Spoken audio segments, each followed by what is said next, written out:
Ce soir pardon de mon retard, on va aborder ce soir un chantier parce que c'est un sujet sur lequel c'est difficile de prétendre avoir un éclairage définitif. J'allais même dire que c'est un chantier dans lequel la philosophie s'aventure que de manière récente, après que l'humanité ait pensé avoir des idées claires pendant des millénaires. Là, on ne va pas aborder la question simplement de l'homme et de la femme, et plus spécifiquement celle de la femme. On avait déjà fait une conférence pour savoir si les hommes servent encore à quelque chose. Je ne me souviens pas qu'on ait répondu à un oui massif, mais j'ai un souvenir que... En tout cas, on avait posé la question. Depuis, la question, elle n'a cessé de s'amplifier, de se complexifier, en tout cas dans le débat culturel et médiatique. Et en même temps, on sent bien que partir de la question, on l'avait entrevue uniquement de la relation homme-femme, c'est bien, mais essayer de réfléchir à la spécificité, s'il y en a une, ou à l'originalité, ou en tout cas ce qui fait la modalité propre d'existence, qui est celle de l'homme et de la femme. On voit bien que ça ne peut pas se faire sans aborder... La question de la femme est une question ultime. Et que d'une certaine manière, ça ne s'aborde pas de manière symétrique. Là encore, on a longtemps pensé qu'on pouvait aborder cette question de la relation entre l'homme et la femme, de ce qu'est l'homme et de ce qu'est la femme, de manière binaire, de manière contradictoire ou de manière symétrique. Et je vais essayer de vous montrer qu'au fond, il n'en est rien. C'est-à-dire que la question de l'homme ne doit pas s'aborder que par rapport à la femme, la question de la femme ne doit pas s'aborder que par rapport à l'homme. Et il est possible que la manière de creuser l'une et l'autre question ne soit pas nécessairement de la même manière. Ça serait intéressant d'ailleurs qu'une différence qui semble être une différence simple, biologique, réclame quand on réfléchit à la place que cette biologie, que cette corporité, puisqu'on va beaucoup parler de ça, a dans la personne humaine, on soit obligé d'avoir deux approches différentes. En gros, réfléchir sur l'homme ou réfléchir sur la femme, ça n'est pas la même chose. Ça n'est pas sans relation, mais ça n'est pas de la même manière qu'il faut l'aborder. Peut-être y a-t-il une manière de philosopher masculine pour la manière de réfléchir sur l'homme et une manière de philosopher féminine. On va voir. Pourquoi pas? En tout cas, celle qui aujourd'hui est la plus écoutée, la plus entendue, même si sa pensée n'est pas simple et qu'elle se remet souvent en cause elle-même, sur la femme, c'est une femme. Et pas que sur la femme, d'ailleurs sur le genre, c'est Judith Butler. Voilà. La théorie de Judith Butler est que finalement cette question doit être non seulement remise à plat, mais elle doit, dans un premier temps, cesser d'avoir dans l'expérience quotidienne le poids qu'elle a eu jusque-là, c'est-à-dire des catégories culturelles et sociopolitiques qui ont créé une inertie néfaste, pas seulement pour la femme, mais pour la relation entre l'homme et la femme, et qu'il faut non seulement reprendre cette question à zéro, mais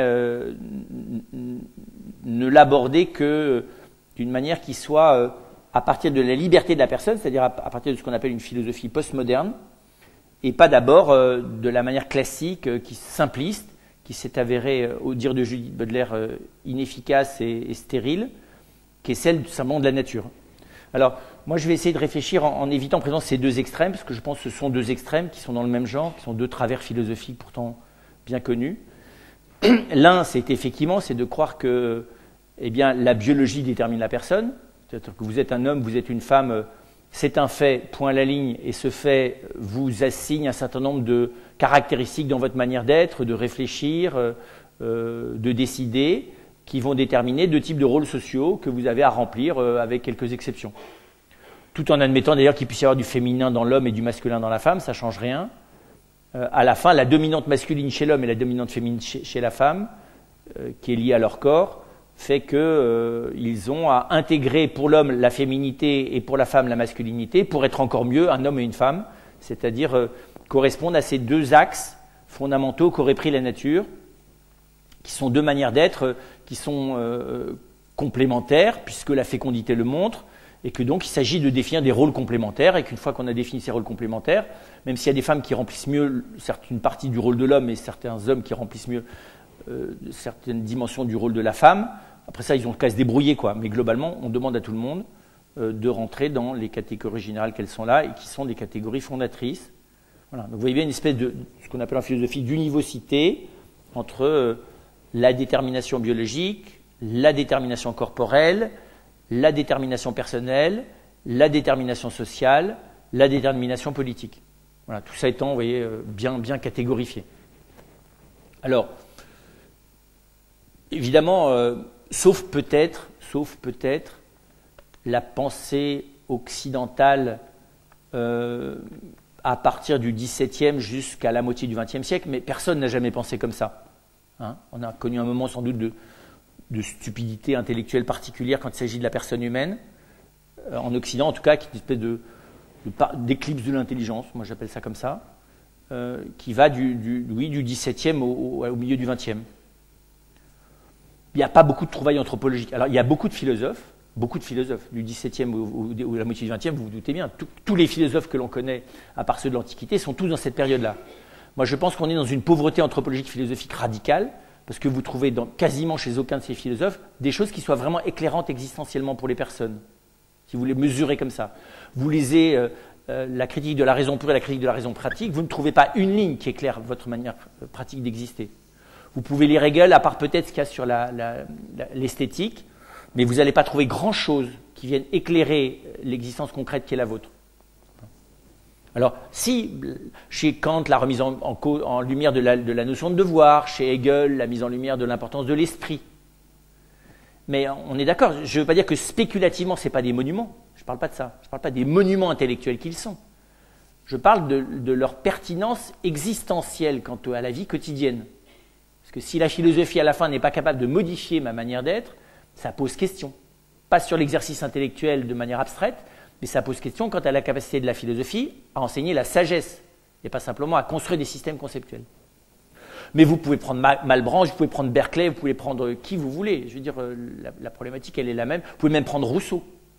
Rousseau, pour moi, est le dernier homme à être capable d'éclairer une philosophie politique opératoire. C'est un constructeur d'idéologie, a priori, fondé d'ailleurs sur je pense, une vision extrêmement simpliste de la personne humaine. Mais voilà, c'est pour dire qu'on n'a pas beaucoup d'anthropologues de génie. Alors, on s'est rattrapé dans la deuxième partie du XXe siècle parce que l'existentialiste, précisément, et la phénoménologie, et puis surtout le dialogue entre les sciences et la philosophie, ont amené la philosophie peut-être à plus d'humilité et pour le coup à redonner à tenir des propos dans certains cas extrêmement éclairants. Je pense, même si c'est très difficile à lire et pas toujours facile à comprendre, mais une fois qu'on l'a compris, ce que dit Lévinas, par exemple, sur la relation à l'autre, c'est tout à fait remarquable. Ce que dit Emmanuel Mounier sur l'engagement est tout à fait remarquable. Ce que dit Camus sur le rapport de l'homme à sa liberté me semble tout à fait intéressant. Ce que dit Sartre est discutable, mais est aussi très intéressant. Voilà. Et donc, c'est pour dire qu'il ne faut pas s'imaginer que cette vision caricaturale que bâtissent les gens qui ne sont pas Judith Butler, mais les deuxièmes couteaux, et qui remplissent les journaux, quoi, hein, qui vous disent, oui, les abrutis qui pensent que la nature humaine masculine, c'est comme ça et comme ça. Oui, je vous dis, peut-être que de manière un peu bête, on a pensé ça pendant 2 siècles et demi, mais voilà, vous allez dans l'Antiquité grecque, vous allez dans l'Antiquité... vous allez en Afrique, vous allez dans l'Antiquité gauloise, vous n'allez pas avoir une vision aussi simpliste des choses. Vous allez dans les différentes civilisations, qu'elles soient asiatiques ou qu'elles soient amérindiennes, et vous n'aurez pas non plus une vision aussi simple de l'homme et de la femme. Les choses sont bien plus intelligentes souvent. D'ailleurs, la plupart du temps, elles sont symboliques et donc pas conceptuelles, donc elles ne sont pas rigidifiées. L'autre extrême, moi je pense que c'est la position de Judith Butler, c'est-à-dire s'imaginer que l'on puisse penser la personne en s'abstrayant radicalement de la matérialité corporelle. Voilà.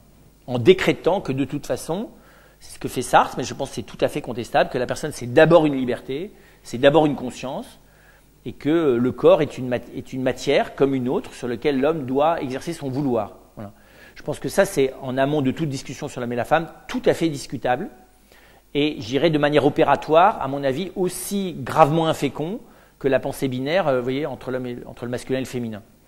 Et le monde contemporain est une espèce de champ de ruines des effets de cette manière de voir, voilà, je pense. Parce que la liberté qui s'autodétermine comme liberté, ça construit rien du tout. Ni la relation à l'autre, ni la relation à soi, ni la relation au monde, pour faire court. Je suis un peu brutal, pardon, hein, mais ça ne veut pas dire que je ne respecte pas conceptuellement, là aussi, l'intuition de Sartre, mais vous savez que Sartre n'a pas réussi à développer sa pensée jusqu'au bout. Hein. Il développe une intuition métaphysique dont il n'arrive pas à montrer la manière opératoire de la mettre en œuvre. Et donc, voilà, les extrêmes, pour moi, des positions intellectuelles sur l'homme et la femme, la plupart du temps, ratent l'acceptation de la complexité de l'expérience. Voilà. Donc, là, sur quoi je voudrais d'abord m'arrêter un moment, c'est la complexité et la richesse et la diversité des expériences. Le jour où je discutais avec des étudiants HEC qui me disent, alors je disais, mais voilà, pour l'homme, la femme est définitivement un mystère, et pour la femme, l'homme est définitivement un mystère. En tout cas, les hommes le ressentent très clairement, c'est-à-dire que je ne suis pas sûr qu'un homme se soit jamais senti complètement compris par une femme, ni une femme d'ailleurs complètement par un homme, enfin, vous voyez, durablement, hein. À un moment donné qu'on ait pu rêver ça, c'est une chose, mais... Et c'était très beau, parce qu'une jeune femme me dit, mais vous savez, pour moi, une autre femme, c'est autant un mystère qu'un homme. J'ai dit, oui, mais enfin, j'espère que vous êtes moins mystérieuse à vous-même que le sont les autres, parce que sinon, si vous êtes aussi paumée partout, voilà. Qu'elle admettait que quand même, au moins elle se connaissait un peu elle-même. Je dis, c'est déjà un atout, il y a au moins une femme que vous connaissez un peu. Et donc c'était une manière belle de dire, oui, au fond, il y a autant de femmes que de femmes, autant de manières d'être femme que de femmes. Les hommes, on dirait peut-être pas autant, parce que je dirais, nous, on a plus de facilité à admettre qu'il y a un espèce de mode générique commun, sur lequel on se retrouve assez bien, ou au café, ou sur le terrain de rugby. Dans l'humour comme dans la réflexion rationnelle, dans la diplomatie comme dans le jeu de boules. Voilà. Mais on vous accordera que peut-être nous manquons complètement de subtilité et que vous découvrez que nous sommes des êtres beaucoup plus mystérieux que nous ne pensons l'être nous-mêmes. Voilà. Mais disons que nous avons moins de mal à admettre qu'il y a un côté générique, pas simplement humain au sens large, mais même masculin. Voilà. Et donc, on ne se sent pas excessivement caricaturé quand on nous rassemble à travers quelques catégories. Les femmes le sont, caricaturées, et elles se sentent caricaturées. Voilà. Ce qui montre bien, ce que je disais tout à l'heure, que ça ne doit sans doute pas s'aborder de la même manière. Et c'est vrai que l'expérience que la femme fait d'elle-même, que la femme fait d'une autre femme, qu'elle fait de l'homme, l'expérience que l'homme fait de la femme, sont des expériences dont il faut reconnaître que d'une personne à l'autre, elles ont des nuances extrêmes. D'accord ? J'allais dire, on ne peut pas décréter que ça n'est fait que de nuances et de situations singulières. C'est-à-dire que, à part porter un enfant, à part ce qui relève de l'organe sexuel du corps, tout le reste peut être plus ou moins expérimenté par l'un ou par l'autre, ou pas par l'un et pas par l'autre. Et donc, c'est vrai que du côté du vécu ou du côté de l'expérience, à première vue, on a plein de nuances selon les personnes. Alors, on en a beaucoup moins sur d'autres choses. Hein. L'expérience qu'on fait de bâtir un mur, c'est très bizarre là, on se retrouve tous très vite. Parce que vous êtes maçon, vous n'êtes pas maçon. Les gens qui ne sont pas capables de maçonner, qui ne comprennent pas comment construire un mur, voilà, ils n'ont rien à dire sur le sujet. Et ceux qui savent construire des murs sont capables de dire quelque chose. Et tous les gens qui sont capables de bâtir un mur avec des briques, par exemple, c'est pas la même chose exactement qu'avec des parpaings ou avec des pierres, sèches ou avec du ciment, ou avec des joints, mais tous les gens qui savent faire ça quand ils en parlent s'entendent à 90% sur l'objectivité et la vérité des choses. Et d'ailleurs, même tous les gens qui travaillent sont à peu près capables de dégager de manière analytique les constantes du travail. C'est-à-dire qu'on ne travaille pas si on n'a pas d'idées. Les gens qui travaillent sans idées, ils obéissent à des ordres de ceux qui ont des idées pour eux. Enfin bon, quand on travaille, il y a toujours une idée quelque part, ne serait-ce parce qu'il faut bien que vous compreniez ce que vous avez à faire, même si ça n'est qu'une tâche. Donc vous avez au moins l'idée de la tâche. Donc on peut tomber d'un escalier sans aucune idée, on peut dormir sans avoir besoin d'une idée, on peut même digérer sans avoir besoin d'une idée, mais on ne travaille pas sans idée. C'est assez bête. Et puis on ne travaille pas non plus sans obtenir un résultat. Les gens qui disent qu'ils travaillent alors qu'ils ne font rien sont considérés par tous les autres comme des rêveurs ou des menteurs, tout bêtement. Alors, ils peuvent vous dire qu'ils réfléchissent et que c'est une manière de travailler. Encore faut-il avant de les payer qu'on puisse vérifier qu'ils ont réfléchi. Donc on leur demande de nous expliquer au moins quelle est la conclusion de leur réflexion, ne serait-ce que ça. Et s'ils ne sont pas capables de le produire, cette preuve de la conclusion d'une réflexion, on va en déduire, je vous dis, que ou bien ils ne travaillent pas, ou bien ils se payent de votre tête, ou bien ils ne sont peut-être pas capables de parler, mais à défaut, on n'a pas la preuve qu'ils travaillent. Voilà. D'une autre manière, le fait d'avoir affaire avec notre corps pour se déplacer tous les jours, le fait d'avoir à souffrir, d'avoir à vieillir, tout ça, c'est des choses sur lesquelles on trouve énormément de constantes. L'endroit sur lequel, en tout cas aujourd'hui, en 2014, on a la prétention, elle est peut-être réelle, mais il faudrait en discuter, de ne pouvoir trouver aucune généralité, c'est sur l'homme et la femme. D'accord ? Là-dessus, je dis, à part l'organicité physique, tout le reste, cet objet, vous êtes sûr quelqu'un qui vous dit, mais ça, pourquoi ça serait spécifiquement, on vous a pas dit que c'était spécifiquement, mais ça pourrait tout à fait relever de quelqu'un d'autre. C'est intéressant, parce qu'il y a peu de domaines dans lesquels on est vraiment, comprenez bien, dans une... Et je pense qu'il faut le prendre avec humilité, c'est-à-dire que ça correspond à une expérience. C'est qu'effectivement, il y a sans doute là une palette de comportements, de ressentis, de manières d'être extrêmement variées. Et c'est vrai que vous avez, à le voir et à en parler, des femmes qui ont un comportement qu'on pourrait identifier à ce qu'on appelait hier un comportement masculin, et qu'elles ont l'air d'y être elles-mêmes, et que vous ne pouvez pas dire que pour autant ce ne sont pas des femmes. Et inversement, on peut avoir des hommes qui se trouvent très à l'aise dans ce qu'on appelait hier le comportement féminin, qui n'ont pas l'air non plus de cesser nécessairement d'être des hommes, et qui ne se revendiquent pas d'ailleurs nécessairement comme homosexuels, qui ne le sont pas comme tels. Vous voyez, je veux dire, là, avoir un côté féminin n'est pas du tout identifiable au fait d'être homosexuel, pas plus que d'avoir un côté masculin très prononcé chez une femme s'identifie. Alors, ça peut être, les gens vont dire c'est hormonal, c'est pas nécessairement toujours hormonal.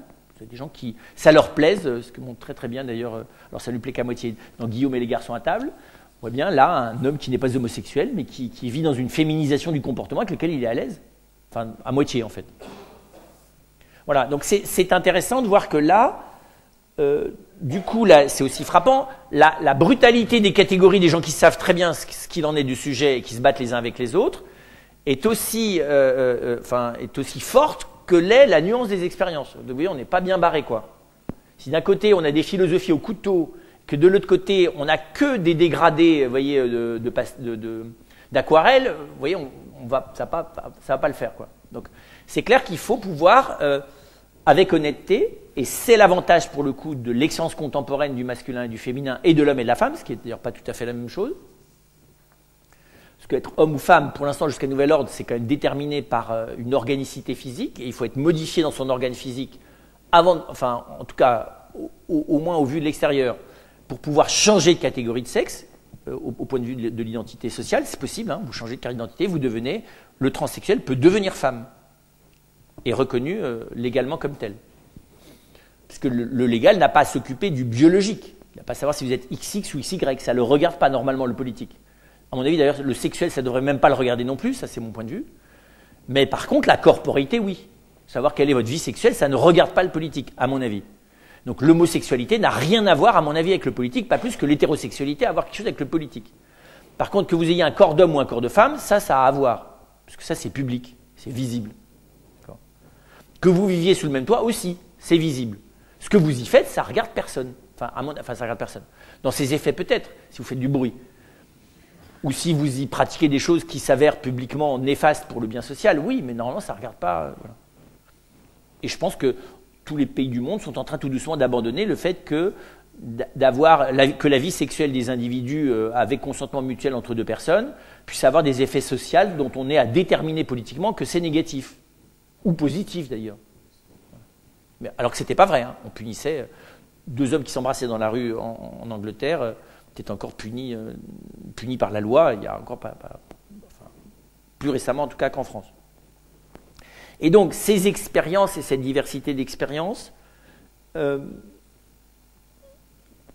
doit nous obliger en fait à une écoute fine sur le fait que dans cette expérience de ce qu'est la femme, d'abord tout n'est pas clairement joué, puisque précisément, tout n'est pas clairement prédéterminé. Je ne peux pas dire que toutes les femmes qui ont un comportement masculinisé avec lesquels elles sont bien, sont moins femmes que les autres, deux, le seraient par éducation, ou le seraient par la culture. Je n'ai pas de raison nécessairement d'affirmer ça. Là encore, on a plein de contre-exemples. Pas plus d'ailleurs, je pense, que la manière un peu machiste dont se comportaient encore les hommes il y a 100 ans, je pouvais montrer que c'était essentiellement déterminé par la culture non plus. Pas nécessairement non plus. Je pense que, enfin voilà, le fait que la culture ait pu déterminer le masculin et le féminin, c'est pas un thème qui a 3 ans, c'est un thème qui a au moins une petite centaine d'années. Et donc, voilà, il n'y a pas non plus de raison. Il y a des caricatures sociales et des caricatures culturelles, et on les connaît.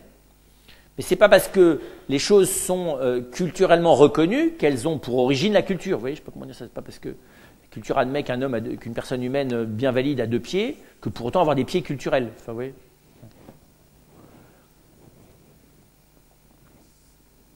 Ce que je veux dire, c'est que ce qu'affirment les différentes cultures sur l'homme et la femme, quand c'est caricatural ou simpliste, aussi bien, vous l'avez compris, en termes de comme s'il y avait 2 natures humaines prédéterminées, comme de dire que tout ça n'a aucune importance, voilà, dans les 2 cas, en dehors de ce cas, de ces positions qui me semblent, moi, philosophiquement abusives, il n'y a pas de raison, sans prendre le temps d'écouter l'expérience, de prétendre pouvoir discerner dans une personne ce qui relève très clairement de la culture et très clairement de la nature.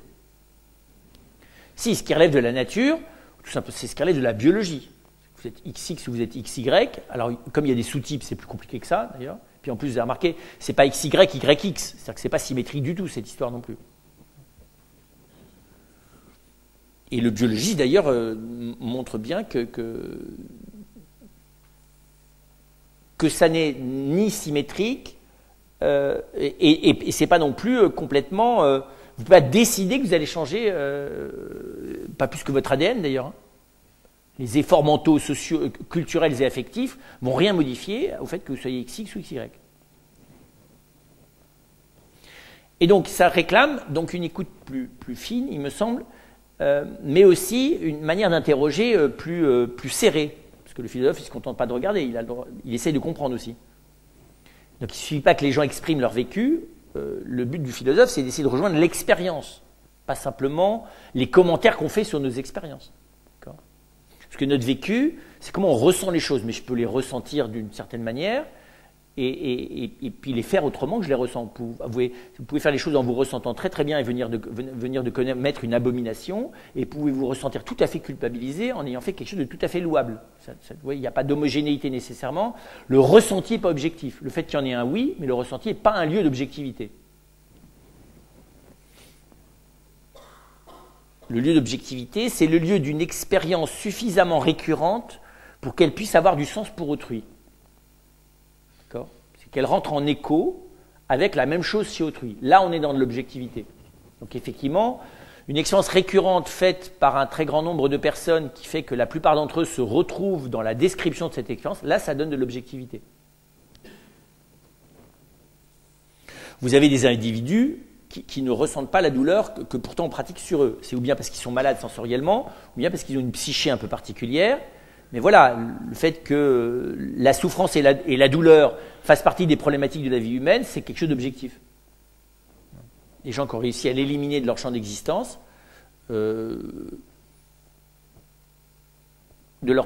champ de leur ressenti, sont souvent des cas psychologiques intéressants pour les médecins, mais tout à fait uniques et pas significatifs de ce qu'est la personne humaine. Ou puis simplement de ces manières de neutraliser la réalité en se fabriquant un vécu qui n'a rien à voir avec ce qui a été vécu objectivement. C'est la grande question, vous savez, la suppression du désir chez les bouddhistes. Est-ce que vraiment un bouddhiste arrive à supprimer son désir et est-ce qu'elle arrive à annuler les effets de la souffrance par la suppression de son désir? L'observation de près nous oblige à dire que non. Il n'y arrive évidemment pas. Parce que le désir, ça ne peut pas s'annuler. Ce n'est pas de l'ordre de la volonté, ce n'est pas de l'ordre de l'exercice, c'est de l'ordre du vital. Je ne peux pas annuler d'avoir du sang qui coule dans mes veines. Ben, je ne peux pas plus annuler l'existence du désir. Je peux essayer de réguler ces effets secondaires pervers, si j'estime qu'il y a des effets secondaires pervers. Mais l'observation de l'expérience du bouddhiste, c'est-à-dire quand vous discutez avec un bouddhiste, vous discutez à Mathieu Ricard, il ne va jamais prétendre qu'il a annulé son désir. Parce que précisément, il hérite à la fois d'une tradition qui a longuement mis en lumière la réalité du désir, la tradition occidentale, et en même temps, il a adopté le bouddhisme comme démarche d'existence qui vise précisément à minimiser ses effets secondaires pervers. C'est pas du tout pareil. Alors, voilà, c'est juste pour dire que le vécu de chacun sur sa masculinité ou sa féminité ne sont pas inintéressants, surtout en cas d'une thérapie, ou quand vous voulez essayer de vous servir du matériau de votre vécu pour faire de la poésie, mais ça l'intéresse secondairement. Ce qui l'intéresse, c'est ce qu'il en est dans l'expérience, pas ce qu'il en est dans le commentaire. Or, le vécu, chez nous, est un commentaire. Vous voyez ce que j'appelle le vécu, c'est le commentaire de notre expérience. Ce que nous nous racontons de nous-mêmes, c'est autre chose que ce que nous avons vécu. Quand un gamin vous dit « même pas mal », ça veut dire l'inverse. D'accord ? Voilà. Son vécu, c'est « même pas mal ». Si vous lui parlez de sa France, il va vous dire « mais je me suis accoutumé ». Je fais très bien ça. Un enfant vous dira qu'il n'a pas peur, même pas peur. Ça veut dire grande peur que j'essaye difficilement de dépasser. Enfin, dans l'expérience, ça correspond à dans l'expérience, grande peur que j'essaie difficilement de dépasser. On va dire, comment on voit, il suffit de voir la tête. La tête, le corps révèle la peur, même si les mots disent l'inverse. Quelqu'un qui est blanc, vous voyez, qui se met à suer à grosses gouttes avec les yeux qui commencent à grossir, et qui vous explique qu'il n'a pas du tout peur en bégayant, et là, voilà, l'expérience dit l'inverse. Donc je suis heureux que son vécu soit qu'il n'a pas du tout peur, mais je suis obligé de reconnaître que là, et voilà. Et je dis ça parce que sur le masculin et le féminin, chacun aujourd'hui a son vécu. Et souvent, chacun tient à son vécu beaucoup plus mordicus que de son expérience. Parce qu'admettre qu'éventuellement l'expérience pourrait contester mon vécu, on n'aime pas trop. Et d'ailleurs, une fois qu'on s'est rigidifié dans son discours, le jour où on ne se rigidifie plus, là, on adopte le vécu de tout le monde. Bah oui, de toute façon, c'est chacun comme chacun le vit. Hein. Le discours avec mes jeunes étudiants, là. De toute façon, c'est complètement subjectif. Je dis, mais attendre un bébé, physiquement, c'est subjectif. On me dit, bah non, ça, c'est pas subjectif. Mais vous voulez dire que le vécu d'attendre un bébé est totalement subjectif? Non, pas tout à fait, mais c'est secondaire. Je dis, mais c'est-à-dire, c'est secondaire par rapport à quoi? Par rapport au fait de vouloir un enfant. Je dis, je suis d'accord, mais c'est pas secondaire par rapport au fait du rapport que ça détermine à l'enfant, non? Voilà. Passer 9 mois avec quelqu'un dans son ventre, quand même, c'est pas complètement secondaire. C'est pas essentiel. Voilà. Alors, simplement, du coup, le champ de cette expérience, il regarde quoi? Plusieurs choses. Je vais partir du plus fondamental au plus élevé d'une certaine manière. Le plus fondamental, c'est le corps. C'est que l'expérience d'être femme ou l'expérience d'être homme, c'est d'abord l'expérience d'une réalité corporelle, pas que biologique, corporelle. Et aujourd'hui, tout le monde s'accorde que ce n'est pas parce que d'avoir un organe masculin ou féminin de reproduction ne se contente pas d'être un élément de la corporéité. D'accord ? Tout le corps est sexué. Que je le veuille ou non, il l'est biologiquement, mais il l'est aussi corporellement. On peut avoir une partie de son corps dont il est peut-être difficile, simplement physionomiquement, de déterminer si c'est un homme ou une femme, c'est vrai. Vous avez des visages féminins bien photographiés qui ont l'air tout à fait masculins, et des visages masculins. Et d'ailleurs, les gens qui font la PUC s'en amusent beaucoup. Le jour où j'étais face à une PUC, j'ai demandé à mes voisins, là, tout le monde, si c'était un garçon ou une fille. Personne n'était capable de trancher. Parce qu'en plus, la photo étant relookée, peut-être qu'on supprime les éléments physionomiques, qui permettraient de déterminer l'un ou l'autre. Mais voilà, donc il y a le corps. Ensuite, il y a l'affectivité. L'affectivité, c'est un spectre très large. C'est le ressenti, le type d'émotion, la manière d'exprimer cette émotion. C'est tout ça l'affectivité. D'accord ? C'est la sensation, c'est l'émotion, avec différents degrés d'émotion, on y reviendra. Et puis c'est aussi l'imaginaire qui enveloppe cette émotion et l'expression de cet imaginaire, de cette émotion, de cette sensorialité, le tout étant ancré dans le corps. C'est tout ça l'affectif. C'est énorme la vie affective. Mais la vie affective et le corps, c'est quand même pas pareil. Le corps est à la fois le support et l'instrument de la vie affective, mais je ne peux pas réduire le corps à la vie affective. Le corps, par exemple, il pèse lourd, ça n'a rien à voir avec l'affectif. Ta balance ne décide pas de ton affectivité. Tu as des gens à 52 kilos, ils se trouvent pachydermiques. Tu en as d'autres à 52 kilos, ils se trouvent limite de l'anorexie grave. Et ça peut être affectif, ce n'est pas nécessairement lié à des raisons physiologiques. Ça peut être lié simplement à de la représentation mentale.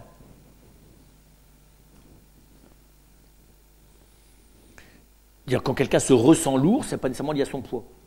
Tout le monde sait. Vous pouvez manger du Queen Amman, à la fin vous vous sentez lourd, ça n'a rien à voir avec le poids. Je suis breton et donc vous sentez légèrement lourd. Il y a certains plats après lesquels vous vous ressentez lourd. Vous n'avez pas varié nécessairement d'1 ou 2 grammes. C'est pas... Vous pouvez aussi boire certaines choses et vous sentir très léger après. Ça n'a rien à voir non plus avec la quantité de poids. Et puis vous avez ensuite la personne, c'est-à-dire l'intégration de cette affectivité et de cette corporéité dans je, dans la personne. Donc ça, c'est un autre élément aussi, ça. Là, on n'est plus simplement dans le corps, on n'est plus simplement dans l'affectif, on est dans où je suis, moi, par rapport à mon affectivité, à mon corps. Ça, c'est quand même une bonne question. D'accord ? Et ces trois choses évoluent. Le corps évolue, parce qu'il bouge, il évolue tout le temps. Tous les jours, j'ai un jour de plus que la veille, donc j'ai vieilli. Et puis le corps, il interagit avec un environnement qui est le monde physique, ou le monde artificiel qui lui-même évolue. L'affectivité, elle évolue aussi, puisque chaque expérience vient interagir dans la mémoire et l'imagination avec les expériences précédentes. Et puis, l'intégration ou le positionnement que j'ai par rapport à ma corporéité et par rapport à mon affectivité évolue elle aussi. Et vous voyez, en gros, il y a quand même trois niveaux. Et autant l'expérience affective, aujourd'hui, on est capable à peu près de la décrire, autant vous avez plein de personnes qui ne sont pas capables de décrire l'expérience du corps. C'est très étonnant ça. Vous avez des gens, beaucoup de personnes ont beaucoup de mal à distinguer leur ressenti, d'accord, de l'expérience corporelle. Ils se promènent, ils sont capables de vous dire, de vous raconter toutes les émotions qu'ils ont vécues à l'occasion de ce qu'ils ont vu, mais ils ont des fois beaucoup de mal de vous raconter exactement ce qu'ils ont fait, de manière objective. Ils vous racontent l'aventure qu'ils ont vécue. C'est merveilleux d'ailleurs, vous avez des gens, ils vous racontent une aventure, rien que d'avoir descendu les 2 escaliers en courant, quoi. Mais par contre, c'est beaucoup plus exigeant de décrire corporellement qu'est-ce qui se passe quand je descends. C'est énorme de descendre. Et on descend des escaliers, on descend dans les gouffres pour faire de la spéléologie, on descend en plongée, voilà, on descend en plongeant aussi. Qu'est-ce que c'est descendre? C'est l'expérience corporelle descendre. Qu'est-ce que c'est monter? Qu'est-ce que c'est être pressuré? Pressuré parce que on vous opère, vous pouvez être pressuré parce qu'on vous ceinture parce que vous êtes en train de faire une crise, vous pouvez être pressuré parce que vous êtes dans le métro, vous pouvez être pressuré parce que vous vous entassez dans la voiture à l'arrière parce que vous êtes un enfant. Qu'est-ce que c'est l'expérience corporelle? Donc nous ne sommes pas habitués, en tout cas nous les Occidentaux, à la distinguer, enfin d'abord à la regarder comme telle dans notre vie quotidienne, ni à la décrire. Nous avons tendance à n'en faire qu'un support matériel de l'expérience affective. Un de ceux qui décrit très bien le corps, c'est Camus, dans Le vent à Djémila, l'été par exemple, on voit bien, il sait décrire l'expérience du corps, et où la tonalité affective de l'expérience est décrite en deçà, dans un deuxième temps, dans un deuxième élément, moins important que l'expérience corporelle elle-même. Et puis alors, c'est vrai que sur l'intégration, comment vous vous situez par rapport à ça? Évidemment, ce n'est pas très facile. Si on demande à une femme, mais tu te situes comment par rapport à ta féminité? D'abord, elle dit, je ne comprends pas la question. Enfin, je ne veux pas parce qu'elle est une femme. Hein. Ce que je veux dire, c'est que la question est peut-être complètement intellectuelle, mais c'est une vraie question. Quand Simone de Beauvoir dit « on ne naît pas femme, on le devient », il y a quelque chose de juste. C'est qu'est-ce qu'on fait d'être corporellement femme? Qu'est-ce qu'on fait de l'affectivité qui est la sienne? Et est-ce qu'on regarde son affectivité en l'analysant comme féminine, en la considérant comme féminine ou pas du tout? Il y avait des personnes qui considèrent qu'elles sont corporellement femmes, affectivement, ce n'est pas leur problème, et dans leur identité non plus. D'accord? Vous en avez, c'est un énorme problème dans l'identité, mais elle ne le connecte pas avec le corps. Voilà. Vous voyez, donc la manière c'est vrai aussi de l'homme, mais c'est pour dire, voilà, le lien entre ces trois dimensions est expérimenté elle-même de manière diverse. Vous avez des gens pour lesquels la problématique affective de la relation entre l'homme et la femme, voilà, était réglée alors de mille manières, hein, que les autres pourront considérer comme catastrophiques ou au contraire paresseuses, mais voilà. Et donc, ce qui ne fait d'ailleurs que confirmer que ce n'est pas simple.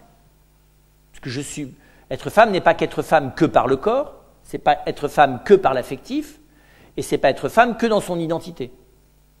Par contre, il y a des chances que d'être femme dans son identité, ça puisse pas se réfléchir ou s'élaborer en faisant totalement abstraction du corps et de l'affectif. D'accord? Dire moi je suis une femme parce que c'est une décision purement spirituelle, ça n'a rien à voir avec mon corps, et ma vie relationnelle et l'aspect affectif n'a absolument rien à voir avec ça, je pense pas. Peut-être qu'un homme serait capable de rêver ce type de théorie philosophique, mais La dissociation. Oui. D'ailleurs, les platoniciens purs, qui pensent que de toute façon l'âme, ce qui est vrai d'ailleurs, n'est pas sexuée, et que comme tel, l'essentiel de la vie se vit dans l'âme, vont pas prétendre que le masculin et le féminin a de l'important dans le spirituel. Chez Platon, ça n'a pas d'importance. Au plan profond de ce qu'est l'esprit, donc de ce qu'est l'homme. Enfin, c'est ce qu'il croit, et c'est ce qu'il expose. Ça ne veut pas dire qu'à travers ce qu'il décrit dans ses dialogues, n'apparaisse pas aussi autre chose. Et donc, ça veut dire que vous voyez, cette diversité d'expérience, ces nuances d'expérience, cette individualisation de l'expérience, et en même temps, ces grandes dimensions qui fabriquent, qui font partie de la question du masculin, de l'homme et de la femme, réclament évidemment que du coup on se penche sur la question en prenant le temps de l'analyser un peu plus profondément. Ça veut dire qu'on ne peut pas en rester là. Je ne peux pas me contenter de dire, bah oui, il y a le corps d'un côté, puis il y a l'affectif de l'autre, puis il y a l'identité profonde du troisième, et puis c'est chacun qui se débrouille avec. Bien sûr, de toute façon, on se débrouille tous avec tout. La question est de savoir, est-ce que je peux en dire plus? Ou est-ce que je dois en dire plus? Or, il est clair, par exemple, commençons par le corps, parce qu'effectivement, tout le monde admet, et c'est ce que l'expérience vérifie, que la distinction entre l'homme et la femme, ça se fait quand même malgré tout, d'abord fondamentalement par rapport au corps. Et pour être très précis, la distinction entre le corps masculin et le corps féminin se prend de la fécondité, bien sûr, comme chez les autres animaux, et même comme chez les vivants, quels qu'ils soient. Même le monde végétal est aussi, pas toujours, mais est aussi distingué, est capable aussi, cette distinction entre la complémentarité féminine entre quelque chose qui, chez les végétaux, ressemblerait au masculin et au féminin, pour être très précis, quelque chose beaucoup plus clair chez l'animal, surtout chez le mammifère, qui ressemble au masculin et au féminin, et le masculin et le féminin ont quelque chose à voir avec, dans la corporité, avec la fécondité. Mais de là à dire que c'est la complémentarité dans l'ordre de la fécondité qui détermine le corps de l'homme et le corps de la femme, qui détermine leur manière d'être dans leur corps et qui détermine leur identité, c'est tout à fait abusif. Vous voyez la différence?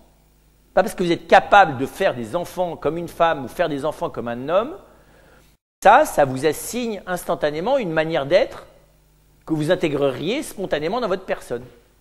Parce qu'être une personne, ce n'est pas nécessairement avoir des enfants. Être une personne, c'est nécessairement avoir un corps. Mais être une personne, c'est avoir un corps qui est inévitablement masculin ou féminin, mais être une personne, c'est plus qu'être homme ou femme. Ça l'intègre, ce qui montre bien que c'est plus. Et que je ne vais pas dire à une personne, oui, vous êtes une personne, mais le problème, c'est que vous êtes une femme. C'est peut-être un problème, mais pas comme tel sur ce qu'il y a d'essentiel à la personne. On va le voir, c'est un problème peut-être sur la manière d'être une personne, c'est pas pareil. Et donc, par contre, inversement, je ne peux pas dire que oui, je suis une personne, oui, j'ai un corps, mais le fait que ça soit un corps d'homme ou d'être un corps de femme, c'est totalement secondaire. Ça, vous pouvez l'avoir décidé comme ça dans votre vécu, mais c'est empiriquement faux. En tout cas, c'est empiriquement faux le jour où vous attendez un enfant. Là, ça devient empiriquement faux. Et donc, du coup, je peux en déduire que c'est empiriquement faux, même quand vous ne l'attendez pas, puisque vous êtes corporellement structuré pour pouvoir l'attendre. Il y a un ordre de nécessité entre votre corps et la réalité d'attendre un enfant. Vous voyez bien? La possibilité de l'attendre fait partie constitutive de la réalité même de votre corps, tout simplement.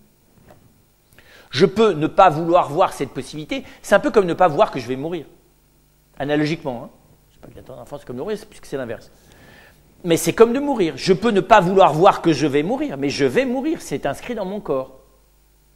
Je peux tenter de vivre comme un immortel.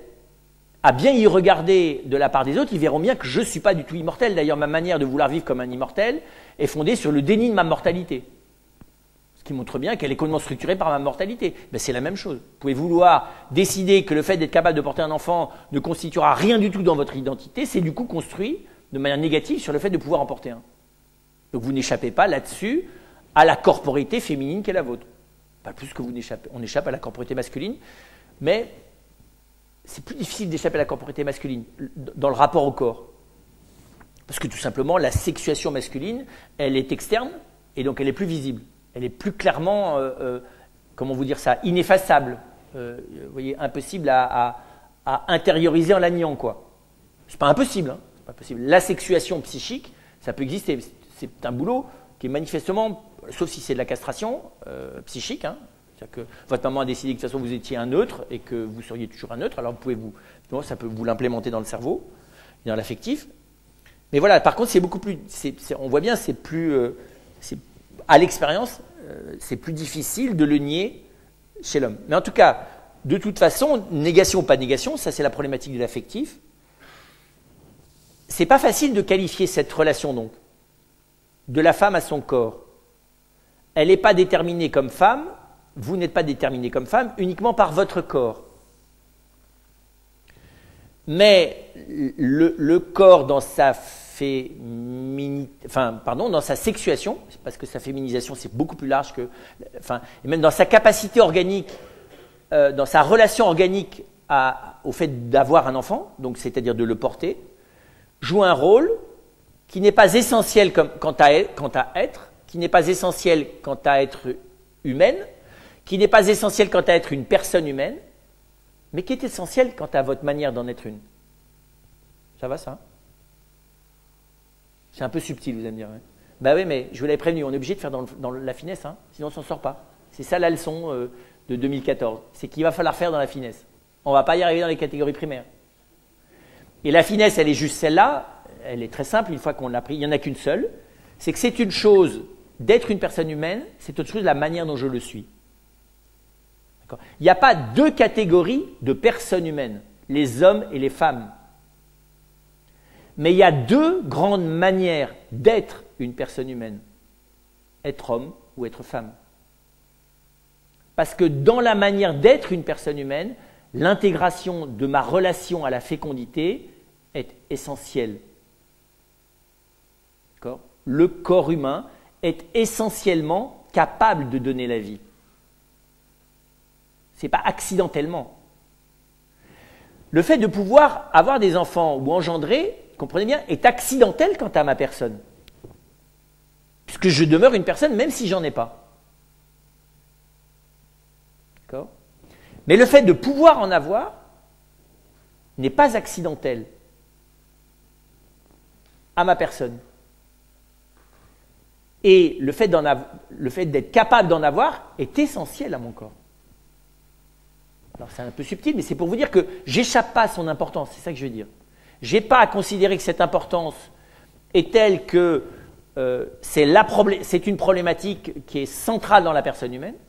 Non, parce que la problématique centrale de la personne humaine, c'est ma dignité spirituelle, ma capacité à comprendre, ma capacité à choisir et à m'autodéterminer.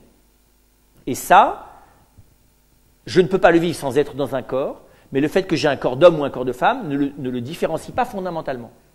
Par contre, la manière d'exercer ma liberté, d'exercer ma connaissance, d'exercer ma volonté a une modalité fondamentalement différente si je suis homme ou femme. Puisque mon corps m'assigne une relation à la vie qui est fondamentalement différente.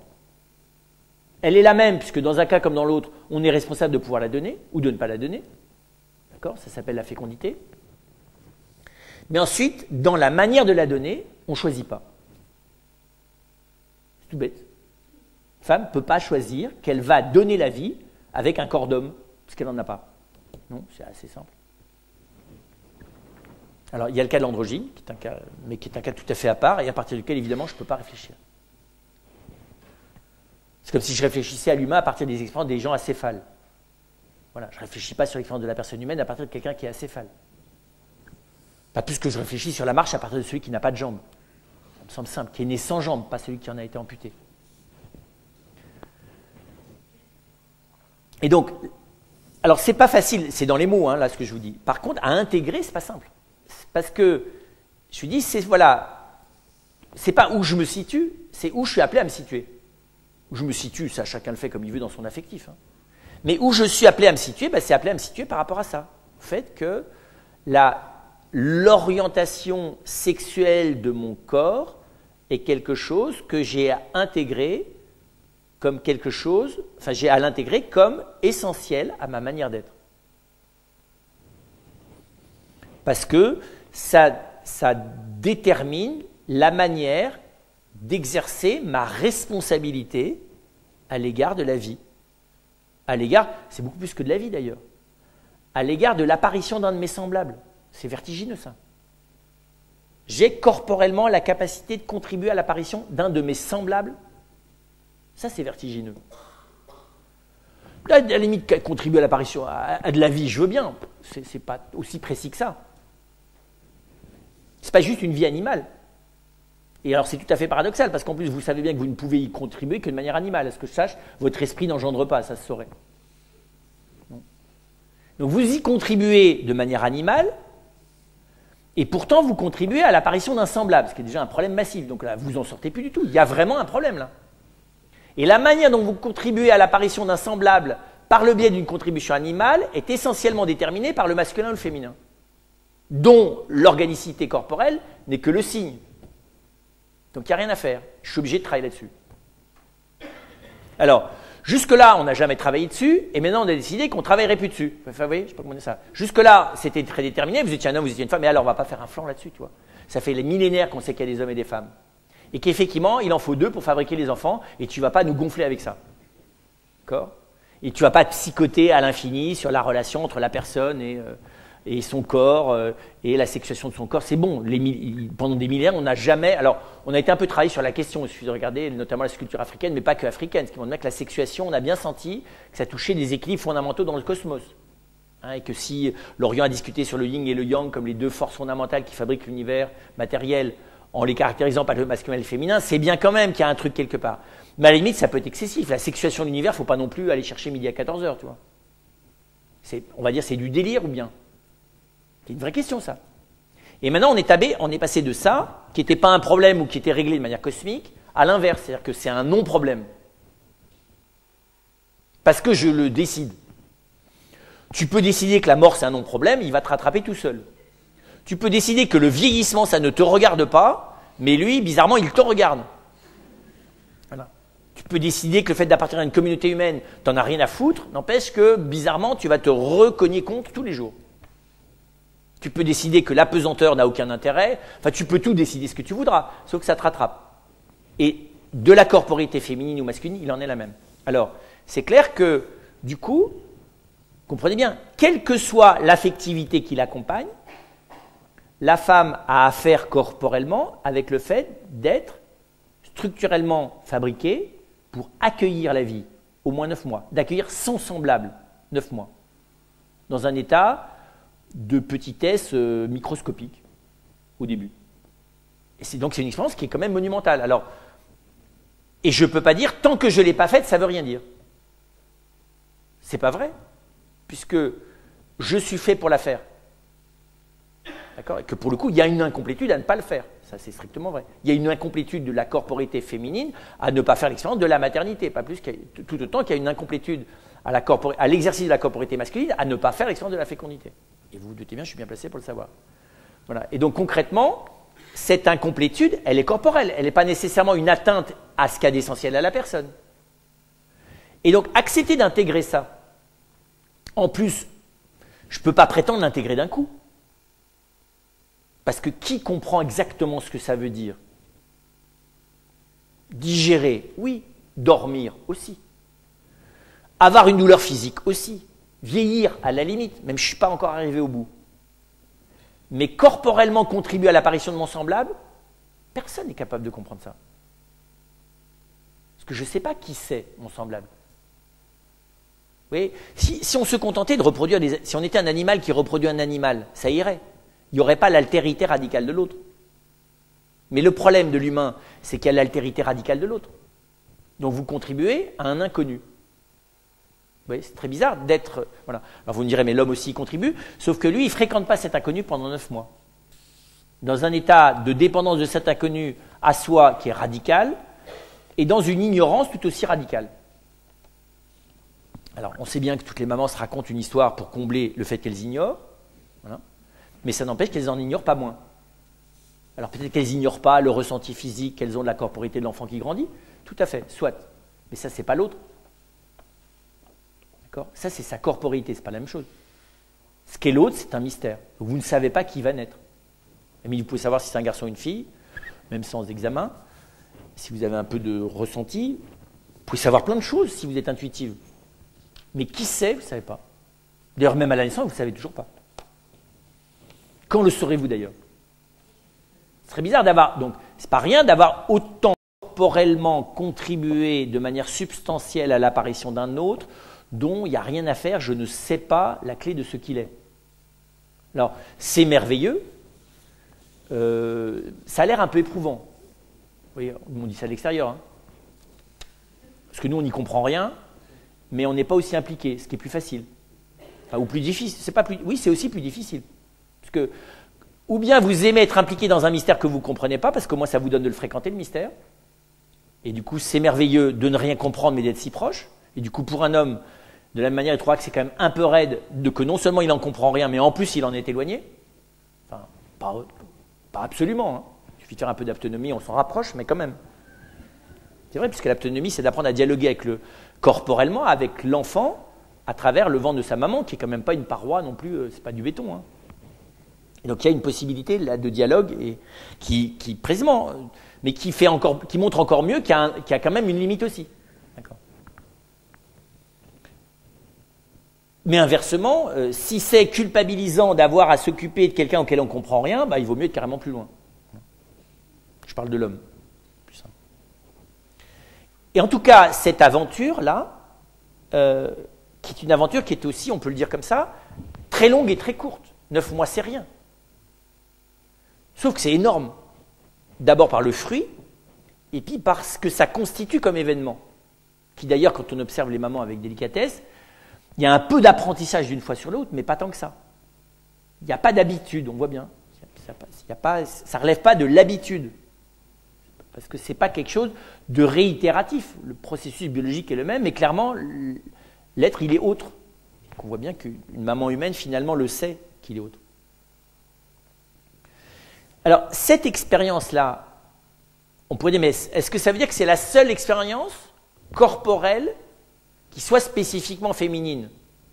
Oui, avec ce qui l'accompagne, ce qui la précède, c'est-à-dire vivre avec un organisme qui est, pour un temps de l'existence, fabriqué pour ça, et qui en plus l'assume. Parce qu'il n'y a pas que ça, le fait d'allaiter, de nourrir son enfant, enfin de continuer à le nourrir une fois qu'il est né, prolonge l'expérience interne, mais en même temps, c'est une expérience très spécifique. Et donc là, il y a quelque chose, on peut le dire, d'une prise en charge.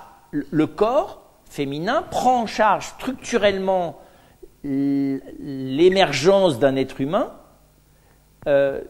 d'une manière qui est tout à fait unique et qui n'a aucun pendant masculin. Aucun. Et donc, alors, comprenez bien, ça ne veut pas dire que d'être femme, c'est d'être mère. Mais ça veut dire qu'en tout cas, la seule expérience dans laquelle la féminité est inévitable et dans laquelle elle se révèle, en tout cas dans ce qu'elle a de fondamental, c'est ça. C'est effectivement la maternité. Alors, si on appelle la maternité, non pas simplement le fait physique et corporel de porter un enfant et de le mettre au monde, mais la manière humaine de le vivre. Et là, on en vient à ce qui est intéressant, c'est-à-dire au fond, est-ce que cet événement fabrique un type d'affectivité, fabrique une manière d'être? Comprenez bien, est-ce qu'on est femme que en mettant au monde un enfant, ou que parce qu'on a un corps qui en est capable et on l'intègre? Point. Et notamment, est-ce que c'est ça qui détermine le rapport à l'homme? Est-ce que finalement, c'est une question qui n'est pas facile d'ailleurs à résoudre, est-ce que le rapport de l'homme et de la femme est ou dépasse la question, et il est, comprenez bien, purement personnel, Et quand il essaye d'intégrer la différence entre l'homme et la femme, inévitablement, il tourne autour de la fécondité. Question brutale, hein? Alors, à l'expérience, non, il ne tourne pas qu'autour de la fécondité, parce qu'il est capable de discuter d'autres choses. Mais oui, elle est toujours là, la question de la fécondité. Peut-il, dans la relation, donc là, vous voyez, je suis passé de la femme à la relation, peut-on faire abstraction dans la relation de la fécondité? Bien sûr que non. Pas plus qu'on ne peut faire abstraction de la capacité corporelle de porter un enfant, comment on dit ça, d'avoir en charge corporellement pendant 9 mois la gestation d'un enfant quand il s'agit d'être femme, pas plus je ne peux faire abstraction de la complémentarité des expériences autour de la fécondité quand il s'agit de la relation. Alors ça, nous, on n'a absolument pas l'habitude d'envisager ça. C'est une évidence complètement partagée sur tout le continent africain. Bizarre. Alors, où sont les civilisés? Je pense de l'autre côté de la Méditerranée. Enfin, pour moi, c'est très clair. Nous, là, on est dans le régressé. Hein, parce que pour nous, d'être capable de dire non, la relation entre l'homme et la femme, ça n'a rien à voir. Enfin, ça peut n'avoir rien à voir. Non, ça ne peut pas n'avoir rien à voir. Et là-dessus, c'est très étonnant. Les civilisations moins civilisées et moins dégénérées que la nôtre, pardon.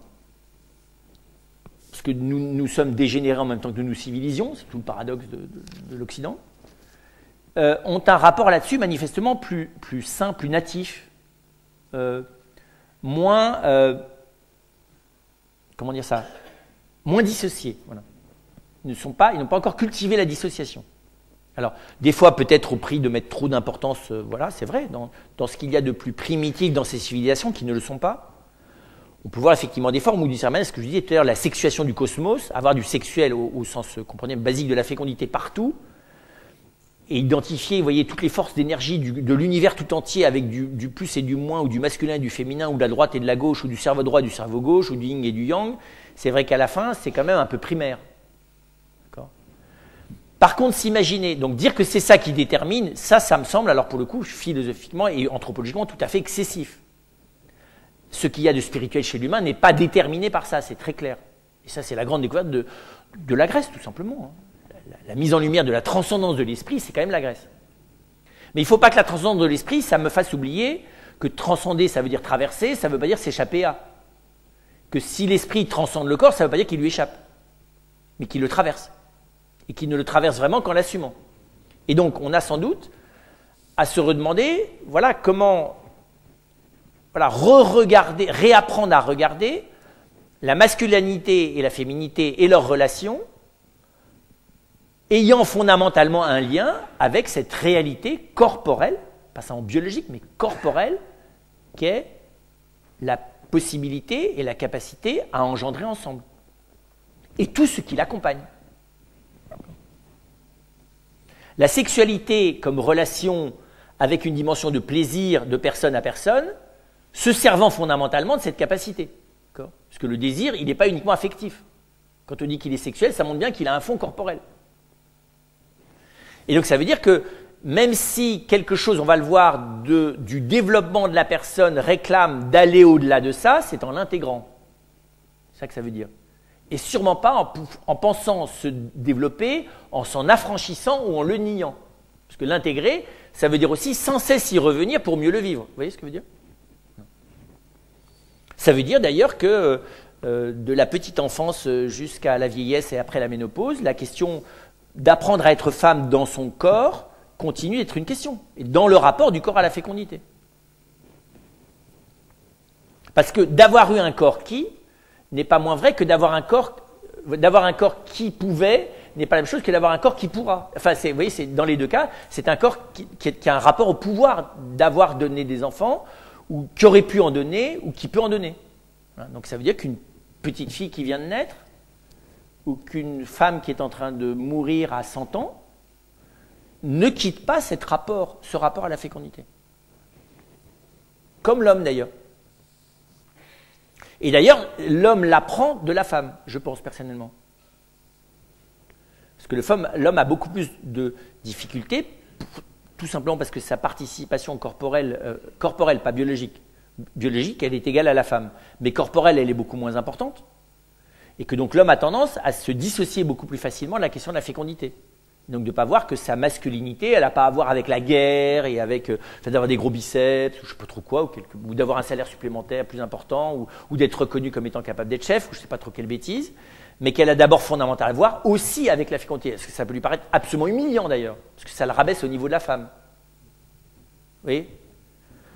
Et ça, c'est vrai qu'il faut reconnaître que là-dessus, autant je pense que les cultures moins civilisées et dégénérées que la nôtre ont un rapport plus sain à la corporité féminine. Par contre, on ne peut pas dire qu'elles aient développé, sur la base de cette intelligence du rapport de la femme à son corps, une intelligence de l'homme similaire. Okay, on l'a dans ce qu'on appelle l'hérite agraire, par exemple. Enfin, quand même, très rapidement, c'est la guerre, le guerrier, le chef qui prend le dessus dans la catégorie masculine. On ne peut pas dire que la paternité soit conçue dans les civilisations primitives à égalité avec la maternité comme étant quelque chose qui est aussi déterminant pour l'identité personnelle. Pour être clair. Okay. Alors que l'analyse anthropologique me le montre, au passage. Alors, la question qui est du coup importante, qui est la suivante, est-ce que ça veut dire que ensuite le développement de la personne comme femme, ou le développement de la personne comme homme d'ailleurs, doit se faire à partir de l'expérience potentielle de la maternité? Je pense qu'on doit dire oui à partir de, mais ensuite, comment est-ce qu'elle s'en affranchit pour une part de cette expérience? En l'intégrant. Et ça, c'est une question qui n'est pas facile. Comment la femme est femme au-delà du fait d'être mère? Ou de pouvoir l'être? Comment l'homme est homme au-delà du fait de pouvoir être père? Autrement dit, qu'est-ce qui alors moi je le reformulerai comme ça, qu'est-ce qui dans l'expérience de la maternité peut progressivement s'en distinguer puis s'en dégager? Qu'est-ce qui dans l'expérience de la paternité peut progressivement s'en distinguer puis s'en dégager, et qui ferait dans les deux cas quelque chose, comprenez bien, d'éminemment femme et d'éminemment homme, étant admis que de l'être fondamentalement, c'est d'être père et mère et père. Ça va, vous me suivez? Ça. Et alors là, c'est là qu'on est un peu perdu. Et c'est là qu'on est. Alors on aimerait aujourd'hui être directement là, en disant laisse tomber, tu nous embêtes avec l'histoire. Ou alors on voudrait que la première partie, vous voyez, donc vous comprenez mieux maintenant que la manière primaire de dire bah oui, la fécondité, les catégories d'hommes et la femme, ça se prédétermine, c'est de vouloir prolonger directement paternité et maternité en catégories sociales, politiques et d'identité personnelle, d'accord ? Et de vouloir tout de suite commencer par la question de savoir qu'est-ce que c'est que d'être éminemment femme et d'être éminemment homme, c'est vouloir rendre matérialiste, enfin, vous voyez, c'est ne plus regarder la question du corps et de la fécondité que comme une composante matérielle de cette identité qui ferait se développer. Or, on n'est pas, l'expérience d'être mère, c'est pas une expérience matérielle par rapport au fait d'être femme. Mais le fait de pouvoir l'être, c'est quand même l'expérience fondamentale à partir duquel on apprend à être femme, qui est d'être plus que mère. Et la question est de savoir quoi.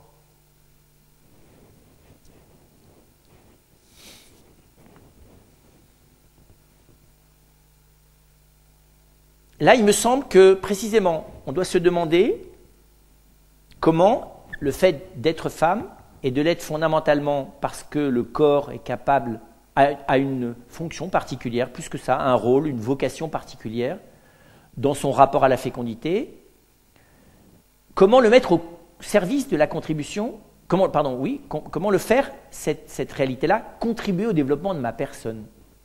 Pour moi, c'est ça. Être femme éminemment, c'est apprendre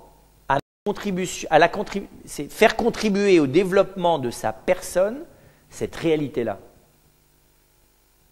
Parce que je peux être mère et en être heureuse. Et que ça ne change rien, que ça n'ait pas fait évoluer ma personne. Ça peut ne pas faire évoluer ma personne. Je pouvais être mère, je le savais, je l'ai été, je ne le suis pas de nouveau, et ça n'a rien changé en moi. Parce que je l'avais déjà acquis, cette conscience d'être capable de donner la vie de cette manière-là, avant de la donner la vie. Donc vous voyez, la question est de savoir comment le faire d'être mère fait évoluer la personne. C'est la même chose d'ailleurs du côté de l'homme. comment ça contribue, et là on voit, c'est très beau comme question, c'est comment l'expérience spécifique de la corporité féminine peut contribuer au développement de la personne comme personne. Comment apprendre à être plus humaine, humain au féminin. Comment apprendre à être plus personnel au féminin. Comment être plus personnel au sens de la personne. Comment apprendre à être plus personne en devenant plus personnel au féminin. Comment apprendre à être plus personne tout en étant personnel au masculin. C'est ça la question. Alors, qu'est-ce qui pourrait contribuer dans l'expérience de la maternité à développer quelque chose de la personne que l'homme dans sa personne apprendrait de la personne féminine. Vous voyez ça? Parce qu'évidemment, si j'arrive à développer quelque chose de spécifique, c'est pour le mettre au profit des autres. Parce que laisse tomber, le fait de porter un enfant, tu peux l'expliquer à ton mari, mais ça ne le lui fera jamais vivre. Il peut mettre tes mains sur ton ventre et faire de l'aptonomie aussi, et se mettre derrière toi au moment où tu vas accoucher, comme si c'était lui qui le mettait au monde. Et dans les situations primitives, il peut même, vous savez, c'est les hommes qui font semblant de mettre au monde aussi. Très bien, il peut faire tout ce qu'il voudra. Il peut jouer le rôle dans une pièce de théâtre, et vous avez des hommes qui jouent très bien les rôles de femmes, et des femmes qui jouent très bien des rôles d'hommes. Tout ce que tu voudras. Tu peux mettre derrière une femme et essayer d'imiter l'homme, et le fait qu'il a une verge, et tu peux faire tout ce que tu voudras. Ça te donnera malgré tout pas l'expérience. Voilà. Et donc concrètement, la question est de savoir comment est-ce que l'expérience de soi vécue dans la corporéité maternelle permet de développer quelque chose du génie de la personne humaine. C'est ça la vraie question. Et c'est là qu'on ne peut pas être simpliste. Je ne peux pas dire la délicatesse. Attends, pourquoi? D'être père, c'est pas délicat? Le fait, je ne sais pas trop quoi, d'envelopper d'amour les autres. Un homme peut prendre une couverture ou faire un câlin à son fils, non? Vous voyez, donc on ne peut pas faire des trucs simplistes. Et en même temps, on ne peut pas non plus nier que dans ces simplistes, il y a quelque chose qui relève d'une manière d'être. Et qui en plus, et c'est ça qui me semble éclairant, est une manière d'être pour l'autre, qu'est l'homme. Et qui est aussi une manière d'être qui apprend de l'autre, qui est un homme. Comprenez bien, la maternité, dans sa dimension fondamentale de fécondité, n'apprend rien de la paternité. Non. On le voit bien. Le moment où une maman attend un bébé pendant 9 mois, elle n'apprend rien de la paternité. Elle pourrait apprendre du fait qu'il n'y comprend pas grand-chose, et ça pourrait l'aider à accepter qu'elle ne comprend pas grand-chose non plus. Je reviens. Parce que vous allez voir que, enfin non, on l'avait pas vu. Si on l'avait vu, je ne sais pas si c'est ici. Moi, je m'aperçois de plus en plus qu'une des grandes qualités masculine, c'est l'acceptation positive de l'ignorance dans la compréhension d'autrui. C'est pas facile d'être intelligent dans ce qu'on ne comprendra jamais. Et ça, je pense que où l'homme ne cherche pas à comprendre, et il est bête, mais essayer durablement d'être intelligent avec ce qu'il ne comprend pas, c'est plus facile pour lui que pour une femme. Qui a un acharnement à vouloir comprendre l'autre, sur lequel, vous voyez, l'homme lâche à un moment donné. Pas pour devenir bête, enfin, c'est qu'il lâche trop tôt à ce moment-là. Hein. C'est vrai, l'homme peut lâcher en disant de toute façon, je ne te comprends pas, point barre. Mais l'homme peut ne jamais lâcher le fait de chercher à comprendre, tout en lâchant l'idée qu'il va y arriver. Vous voyez la différence? Et donc c'est pour dire bêtement que la maternité, la femme comme mère apprend pas. Alors après ça, dans l'éducation, oui. Mais dans l'éducation, on est déjà dans cette dimension-là. Parce que devenir mère, c'est passer du fait qu'on l'est physiquement au fait de le devenir dans sa personne. Et c'est de s'enrichir de ce que la maternité physique induit dans la personne pour ensuite essayer de le prolonger et de le dépasser. Pas que de le prolonger, de le dépasser en étant femme. Y compris pour son enfant d'ailleurs. Parce qu'un enfant, il n'a pas besoin que d'avoir une maman qui est mère. Il aimerait aussi de temps en temps avoir une maman qui est femme. Qu'elle ait un prénom. Qu'elle ne soit pas juste maman. Ou ma maman. Ce qui relève de la sécurité, mais aussi par moment de la pathologie. Et donc s'apercevoir qu'il y a une personne. Alors est-ce que c'est une bonne question. Est-ce que l'enfant aussi doit contribuer à ça? C'est une bonne question. Est-ce que dans la relation filiation maternité, voilà, l'enfant n'est vraiment enfant que quand il commence à contribuer au fait que sa mère devienne femme. Bonne question. C'est pas étant petit, hein, mais... En tout cas, ce qui est clair, c'est qu'une mère devient femme quand elle est capable de contribuer au fait que son enfant ne soit plus simplement son enfant et plus d'abord son enfant, mais qu'il soit lui ou elle. Pas une mince histoire, ça. Ça va ensemble. Hein. Plus une mère devient femme, plus son enfant devient son prénom, et pas le fait que c'est son bichounou.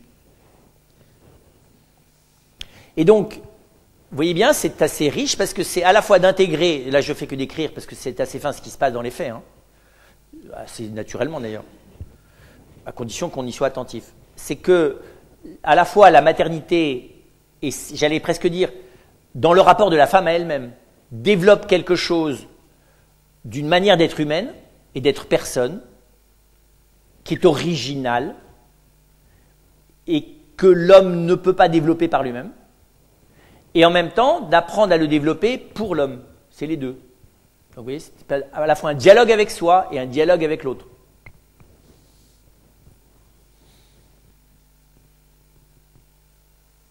Et c'est pas séparable. Ça veut dire que du coup, c'est assez beau, la femme ne devient pas femme par elle-même, mais la femme ne devient pas uniquement femme par l'homme. Elle a besoin des deux. Elle le devient dans le face-à-face et avec elle-même. Pas uniquement dans le face-à-face.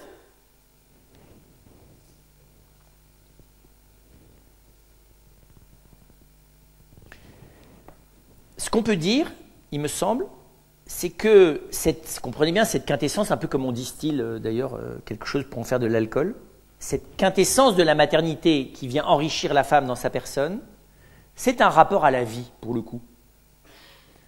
Un rapport à la vie et un rapport à la personne en ce qu'elle a de vivante. Hein, d'être dépositaire corporellement et d'apprendre à l'être personnellement de l'intégralité de la vie d'un être qui fondamentalement est d'abord une personne plus qu'un animal, c'est d'une certaine manière acquérir un sens du vital, de ce qu'il y a de vital dans la personne humaine, qui est très intime et qui est beaucoup plus, et qui n'est pas accessible à l'homme sans passer par la femme. L'homme va avoir peut-être un sens de l'identité de son enfant dans ce qu'elle a de transcendant, mais la vitalité personnelle de son enfant, il en aura une expérience qui restera toujours médiatisée par son épouse ou médiatisée par quelqu'un qui est une femme et qui restera un peu extérieure. Un père, comprenez bien, hein, aura beaucoup plus de mal, sauf à l'apprendre, à avoir l'intuition de la vitalité interne de son enfant. Il va le regarder dans sa manière de faire, avec une objectivité de ce qu'il fait, de ce qu'il ne fait pas, de ce qu'il dit, de ce qu'il ne dit pas, de ce qu'il exprime et de ce qu'il n'exprime pas, de ce qu'il pense et de ce qu'il ne pense pas. Par contre, il aura beaucoup plus de mal à rejoindre, comprenez bien, cette espèce de vitalité profonde du cœur. Pas simplement la vitalité physique, mais la vitalité du cœur, cette espèce d'élan vital intérieur. Et donc, on pourrait dire que l'intelligence de cette vitalité, de l'élan vital de la personne, qui dans ce qu'il a d'ultime d'ailleurs est l'élan du cœur, pas de l'intelligence. L'intelligence ne fonctionne pas par mode d'élan. L'intelligence, il fonctionne par mode contemplatif, ce qui est différent d'un élan. Par mode de dépassement, elle fonctionne l'intelligence. Alors que le cœur, il fonctionne en intégrant, vous comprenez bien, c'est des métaphores l'élan, hein. Mais la volonté aimante, elle se développe comme un surgissement interne. Alors que l'intelligence, elle ne se développe que par une distanciation qui la rapproche. Ça c'est peut-être plus bon, mais on n'est pas sur le masculin. En tout cas, voilà, ce rapport du coup à la vie, à la fragilité de l'existence, à la fragilité de la vie, à l'importance du caractère central du sujet dans ses actes, à la responsabilité, comment vous dire ça, intime que la vie nous assigne, à l'importance de tout ce que l'on fait, de tout ce que l'on porte, de tout ce que l'on désire, au caractère essentiel du désir. Voilà. Toutes ces choses-là sont, pour ces raisons-là, beaucoup plus facilement intégrables est personnalisable dans la personne de celle qui est femme que dans l'homme.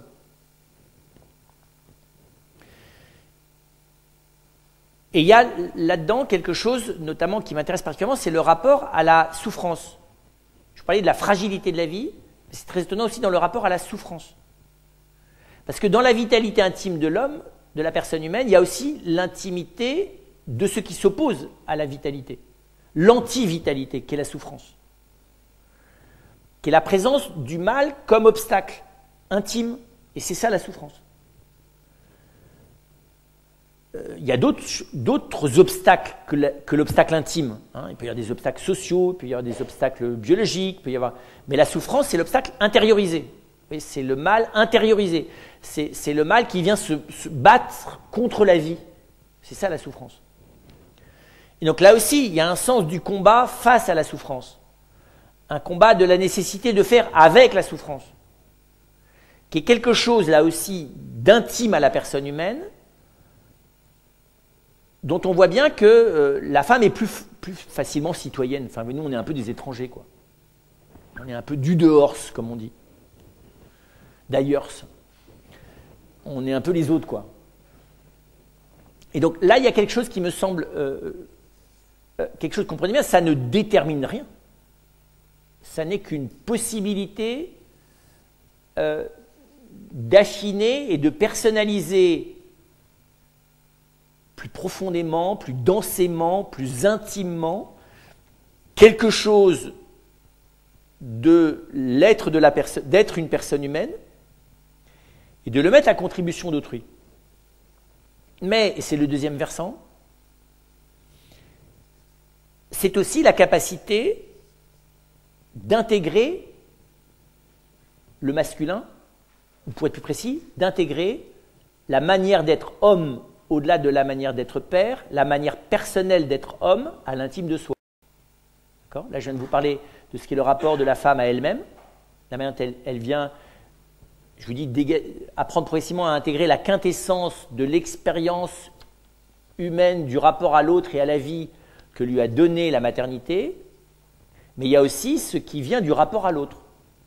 Et le rapport à l'autre n'est pas simplement d'apprendre à l'homme ce que d'être femme veut dire, et de ce qu'il pourrait en apprendre pour être une personne humaine, mais aussi, ce qui est à mon avis plus difficile et plus exigeant et plus ultime, d'intégrer de l'homme ce qu'elle ne peut pas saisir, ce qui lui est fondamentalement étranger parce qu'elle est femme. Et que finalement, c'est cette intériorisation de ce que la manière d'être de l'homme à l'intime de sa manière d'être femme, c'est ça qui lui permet d'être ultimement femme. Ce qu'on appelle dans la tradition biblique d'ailleurs être épouse. Être épouse, ce n'est pas d'être simplement la mère de ses enfants. Ce n'est pas d'être simplement la femme de son mari. C'est d'être femme, et c'est-à-dire en gros d'être celle qui intègre tout simplement, qui est capable à la fois de bénéficier de la richesse de la personne de l'autre qui est homme, pour en être plus elle-même. Pas seulement pour avoir affaire avec lui, ou pour minimiser les dégâts sur sa manière d'être, ou pour le gérer, ou pour le compléter. Vous voyez, c'est plus intime que ça. Alors qu'est-ce qu'on peut dire là de cette manière de recevoir? C'est pas facile quand on est éminent dans un domaine, c'est vrai, tout ce que je vous dis d'ailleurs est en partie symétriquement vrai pour l'homme. C'est pas facile quand on est compétent dans un domaine et qu'on commence à en avoir conscience, d'avoir à accepter qu'on a encore à apprendre. Et on a encore à apprendre des choses radicales quant à la manière d'être une personne humaine. Paul a très bien compris, avec beaucoup de finesse finalement et d'intelligence, contrairement à ce que moi je pensais à la première lecture de la lettre aux Éphésiens, que la grande épreuve, mais finalement la richesse ultime quand elle est intégrée dans cette intelligence de l'amour, parce que ce que je vous ai parlé de l'intelligence de l'amour, de la vitalité intérieure, c'est l'intelligence de l'amour au sens très grand du terme, de l'amour dans ce qu'il a de plus éminemment personnel. Finalement, la grande épreuve, ça sera d'intégrer et d'apprendre, d'accepter durablement d'avoir à apprendre quelque chose d'intime dans sa manière d'être de l'homme. Ça, c'est une immense épreuve pour la femme. Elle veut bien intégrer tout ce qu'elle voudra de l'homme. Elle veut bien faire avec lui, elle veut bien l'utiliser, elle veut bien lui rendre des services, elle veut bien bénéficier de tous les avantages qui sont les siens. Par contre, d'avoir à apprendre de lui fondamentalement ce que c'est que d'être femme, c'est très difficilement envisageable. Alors que ce n'est pas vrai du tout symétriquement. Tout simplement parce qu'un homme a dès le début eu à apprendre d'être homme de sa propre mère, très radicalement pendant 9 mois. D'accord ? L'homme a, ce que dit très bien saint Paul aussi à un autre endroit, c'est que nous avons, nous les hommes, on n'a pas le choix d'ailleurs, parce que même si on s'est révolté après ça, tout le reste de son existence contre ça, parce qu'on n'a pas pu éviter que pendant 9 mois, on a été obligé d'apprendre, on est dans l'apprentissage substantiel et non libre. Pas d'esclavage, hein. Mais on a quand même appris, donc il y a un apprentissage radical sur la manière d'être soi qu'on a reçu. Donc le fait qu'on ne le sache pas par nous-mêmes, alors par contre qu'on prétende être capable de penser tout seul, ça oui. Mais d'être capable de penser tout seul, ce n'est pas d'apprendre à être soi. Voilà, et donc il y a quelque chose là, comment vous dire ça, il y a une humilité spécifiquement masculine et une humilité spécifiquement féminine. L'humilité spécifiquement féminine, c'est précisément celle qui consiste à accepter à l'intime de soi d'avoir à apprendre à être soi, dans ce qu'il y a de plus personnel aussi, de la personne masculine, de l'homme. Et d'une certaine manière, on peut dire que cette intégration donne peut-être, moi il me semble que c'est ce qu'il y a d'un peu ultime dans la vocation, je ne dirais pas vocation, parce que, mais oui, dans la possibilité de se développer personnellement dans la femme, c'est précisément, cette humilité vient donner une inventivité dans cette intelligence de la vitalité. Parce que l'inventivité n'est possible dans la relation à l'autre que sur fond d'humilité. On n'est inventif que quand on sait qu'on ne sait pas dans l'ordre de la relation à l'autre. On est inventif quand on sait tout ce qu'on sait dans l'ordre de la créativité artistique. Il faut savoir tout ce qu'on sait. Et on a intérêt d'ailleurs à en savoir encore plus si on veut être créateur. Bien que les vrais créateurs vous disent qu'à un moment donné, il faut commencer à arrêter de savoir, il faut même perdre ce qu'on croyait savoir pour vraiment créer. En tout cas, dans la relation à l'autre, on est créatif que quand on sait qu'on ne sait pas. Et donc c'est très étonnant, l'homme pourrait avoir cette grâce d'apprendre à la femme que finalement on sait qu'on ne sait pas, que c'est une chance. Et que sa créativité à elle ne peut se déployer véritablement que quand elle est intégrée de manière sereine qu'elle ne sait pas. D'être dans une ignorance heureuse, d'une certaine manière. Et il me semble que on le voit dans certains cas, comprenez bien, je dirais l'intelligence compassionnelle. L'intelligence aimante dans la manière d'être capable de rejoindre l'autre quand la souffrance l'a complètement englouti et qu'il n'est même plus possible d'aller le rejoindre. Voilà. Là, il y a quelque chose d'ultime, c'est la figure chrétienne de Marie au pied de la croix, si vous voulez, hein, qui est une figure qui existe aussi dans d'autres civilisations, qui est cette capacité, comprenez bien, non pas à compatir affectivement dans l'émotion maternelle, projective, sur ce que souffre l'enfant. D'accord ? Ça, c'est la caricature, ça. D'avoir plus mal que l'enfant lui-même, ça. Quand on est un enfant, on dit, écoute, si tu veux bien, chacun s'occupe de soi, tu vois, et les brebis seront bien gardées, occupe-toi de ta souffrance, moi je m'occupe de la mienne, mais tu ne commences pas à croire que tu souffres plus que moi ce que je souffre moi-même. Vous voyez ? Par contre, d'être dans l'inventivité aimante de la manière de rejoindre l'autre dans la souffrance, on le voit tout simplement dans les lieux de soins palliatifs, on le voit à l'hôpital tous les jours. On voit là qu'effectivement, l'homme, s'il apprend à rejoindre l'autre à travers des gestes dans une souffrance qui l'éloigne, il l'a appris d'une femme. Il ne le saura pas par lui-même. C'est un pays qui lui est beaucoup trop inconnu. Et il me semble que, du coup, on comprend peut-être mieux comment il y a quelque chose là d'une vocation à l'espérance. Voilà. Il me semble que c'est comme ça il y a quelque chose, oui, d'une vocation à être, je dirais être instrument d'espérance. L'espérance, ça ne consiste pas à remonter le moral des gens pour qu'ils ne s'inquiètent pas trop de demain d'aujourd'hui en rêvant demain. Ça, c'est ce que vendent les hommes et ça ne marche pas. Vous savez, c'est pour ça que ça vous énerve quand vous n'allez pas bien et qu'on vous dit « mais voilà, tu vois, il suffirait de faire ça et ça ira mieux ». Ça s'appelle vous vendre de l'espoir pour ne pas voir votre souffrance, non ?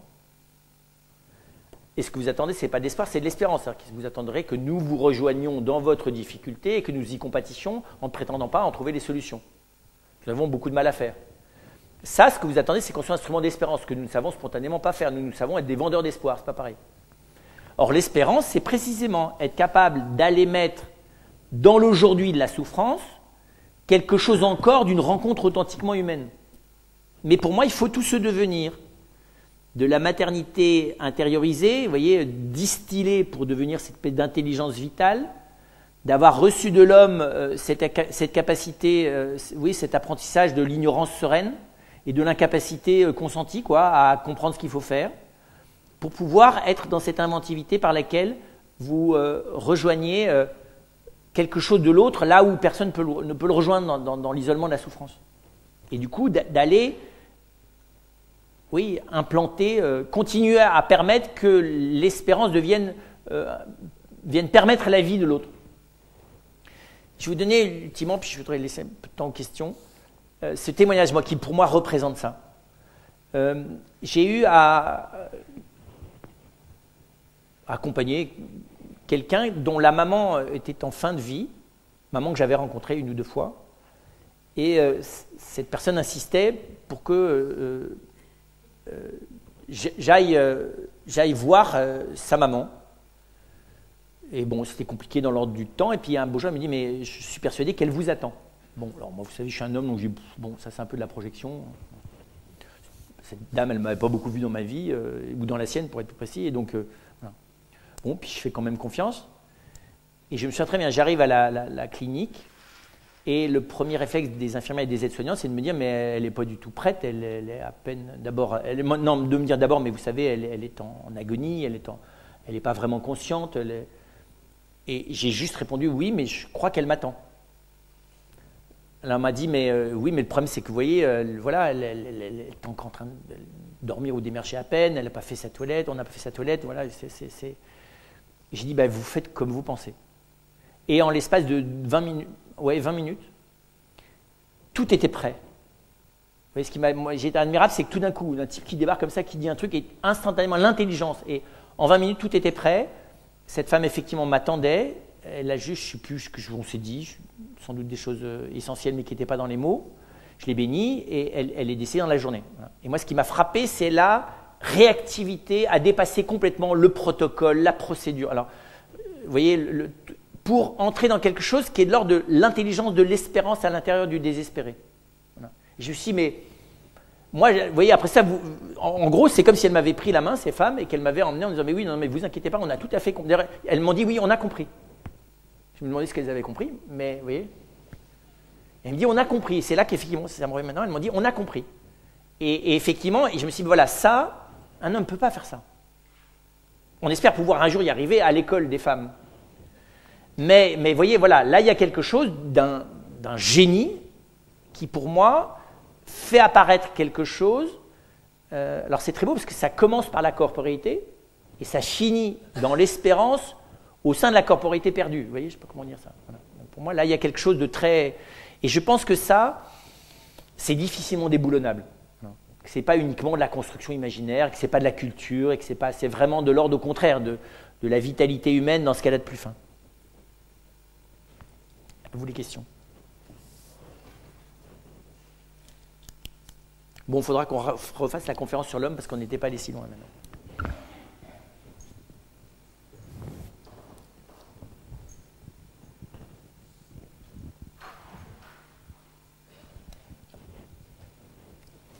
J'avais prévu, mais on n'a plus du tout le temps de montrer tous les enjeux que ça a, ça.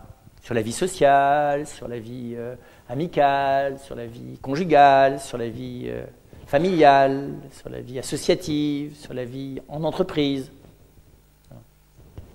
Mais je vous laisserai le faire. Parce qu'une fois qu'à mon avis, on a mis ça en lumière, ça donne une lumière sur beaucoup de choses. En tout cas, ça rend en tout cas nécessaire pour moi de prendre au sérieux cette question. Et de ne pas la traiter à la légère, ni d'une manière ni de l'autre. Parce que l'espérance, ce n'est pas du luxe.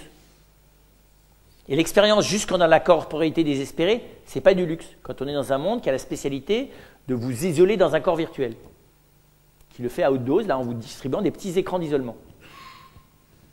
Des fabricateurs de bulles. Vous n'avez pas remarqué?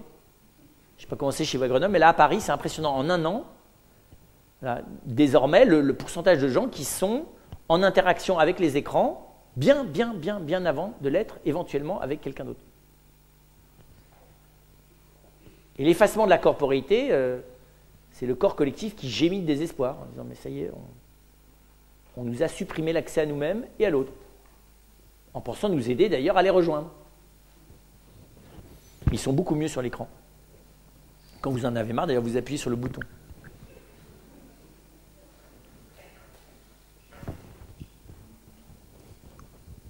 Je ne sais pas si je vais arriver à poser ma question de manière claire. Quand tu as parlé tu as donné quelques pistes pour expliquer ce que la maternité pouvait nous apporter, la quintessence de la maternité, en disant que c'était un certain rapport à la vie. Et en précisant ça, j'ai noté des choses que je vois bien, comme le rapport à la souffrance, la fragilité de la vie, le sens de la responsabilité, l'importance du sujet dans les actes. Et tu as dit aussi l'importance du désir, la place du désir. Et est-ce que tu pourrais développer un peu ça? Je comprends moins.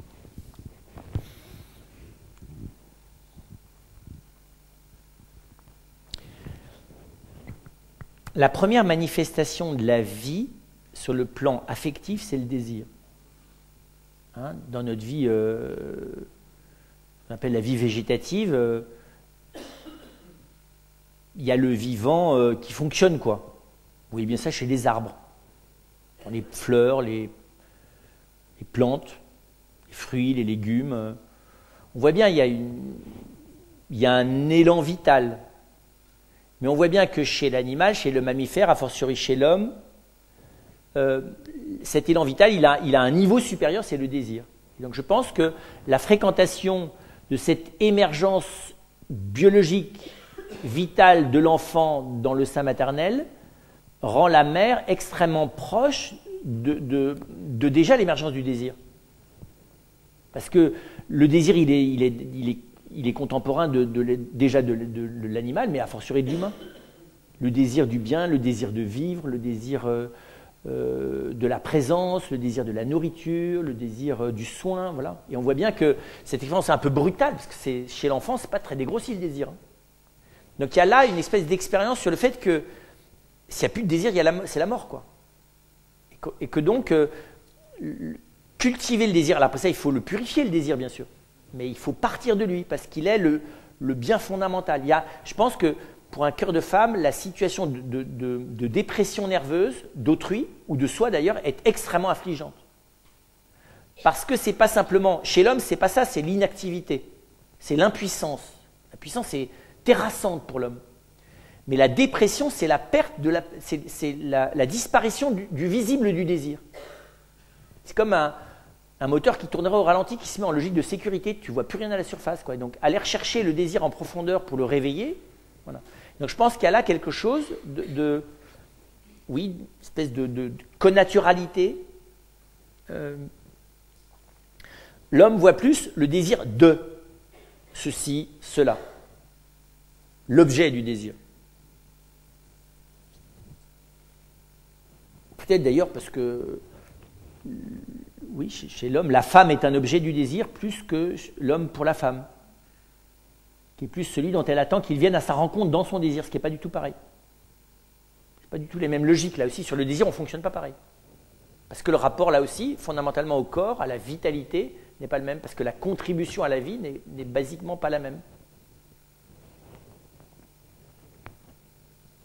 Alors, je ne l'ai pas fait, parce que vous avez compris, on ne peut pas tout faire, c'est décliner ce que ce rapport à la vie fondamental lié à la fécondité donne, je vous dis, comme là, je vous le dis pour le désir, comme modalité. Alors, sauf qu'on ne peut pas non plus trop généraliser. Une femme objectera qu'un homme peut parfaitement être l'objet pour elle, un objet de désir. On est tout à fait d'accord. Mais c'est dans la manière de le vivre qu'il y a des nuances. Et les nuances, ça ne veut dire pas des catégories inamovibles. J'ai vu aussi une fois, c'était marrant, c'est une philosophe, j'oublie son nom maintenant, qui est très sympa. Si, Julie.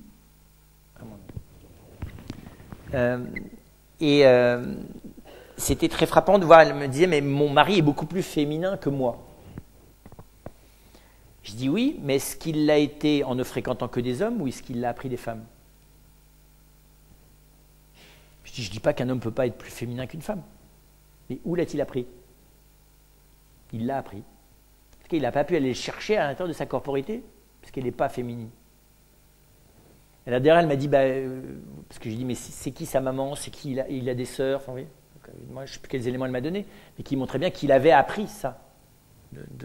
Et donc, voilà. Mais je pense que dans ce rapport au désir, il y a une intelligence du désir dans ce qu'il a de vital, voilà, qui pour moi. Et pour ça d'ailleurs qu'une maman, normalement, quand elle est dans les discernements d'orientation de l'enfant, elle va toujours très spontanément tenir compte du désir de l'enfant. Elle va souhaiter qu'il soit heureux, que son désir s'épanouisse. Alors elle peut aussi avoir de l'ambition sociale. Mais quand même, il y a une intelligence fondamentale, pour le coup, c'est pour des raisons plus culturelles qu'elle va avoir de l'ambition sociale. Alors que d'être à l'écoute du désir de l'enfant, elle l'est spontanément.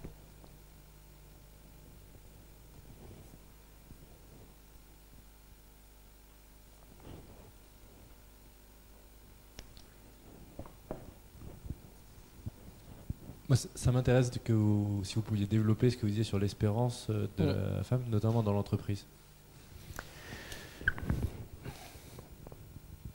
L'homme, pour des raisons de distanciation par rapport précisément à la responsabilité vitale, optimise aussi la distanciation. Et donc, il travaille sur la projection. Donc, l'homme, il a tendance à mobiliser les gens dans l'espérance par les projets. Il se projette sur le futur. Il voit plus loin, parce que des fois, il a la trouille de tout de suite aussi. Il a appris à voir plus loin et de plus loin aussi. Parce que de plus proche, il est paumé. Hein. Un enfant qui vient de naître, tu le mets dans les bras de son papa, au bout de 3 minutes, il ne sait plus très bien quoi en faire. Hein. Il aura autant à sa maman. Or, l'espoir, c'est ça. Il faut de l'espoir. L'espoir, c'est la logique projet. L'espérance, c'est la logique difficulté de la relation au milieu de la tranchée, quoi. Alors là, les hommes sont un peu perdus. Les managers sont paumés, d'ailleurs. Ils vont s'adresser au DRH, qui est la partie la plus féminine de la boîte. Ou à je sais pas trop quoi, à l'assistante sociale ou au médecin du travail. Et donc, ou bien tout simplement, il dit, c'est pas notre problème, vous allez régler vos problèmes personnels en dehors de l'entreprise. Et donc, l'entreprise aujourd'hui, elle a besoin toujours des logiques projets, parce qu'une entreprise, c'est un endroit dans lequel on fabrique quelque chose. Pour fabriquer quelque chose, il faut bien être capable de projeter de le fabriquer, sinon on ne le fabrique jamais. Par contre, aujourd'hui, pour des raisons qui sont liées à la culture extérieure dans laquelle on est complètement paumé dans nos points de repère, et notamment dans notre relation aux autres, pour des relations aussi internes à l'entreprise, qui fait que la violence de la compétition met pas mal à mal les individus, par mode de stress, par mode d'obligation, de résultats et tout ça, qui fait que du coup, ça déteint pas mal sur les relations des gens avec eux-mêmes et avec les autres. Donc du coup, aujourd'hui, la part de la problématique de l'épanouissement de la personne, à l'intérieur d'elle-même et avec autrui, prend de plus en plus de place. C'est ce qu'on appelle de manière polie comment ça s'appelle ça, les dégâts sociaux, non, vous savez, les risques psychosociaux, voilà. Aujourd'hui, alors on n'arrête plus, vous savez, c'est les mots polis pour désigner des choses horribles. Donc, les risques psychosociaux, ça veut juste dire qu'il y a un maximum de gens qui vont vachement mal dans ta boîte. Et en plus, ils se mettent sur la figure les uns les autres parce qu'ils vont pas bien. C'est ça que ça s'appelle, les risques psychosociaux. C'est beaucoup plus poli. Mais ça veut strictement dire ça. Et donc, les gens, en gros, vont pas bien. Et ils vont pas bien les uns avec les autres. Et donc là, les entreprises commencent à s'apercevoir que ça coûte cher. Et donc, parce que ça coûte cher, il faut commencer à faire quelque chose. Et bien, le quelque chose, c'est qu'est-ce qu'on fait? Voilà. Et bien là, on est dans l'espérance. Parce que le rétablissement de la confiance relationnelle, elle implique dans la difficulté d'aujourd'hui à faire émerger la possibilité de demain.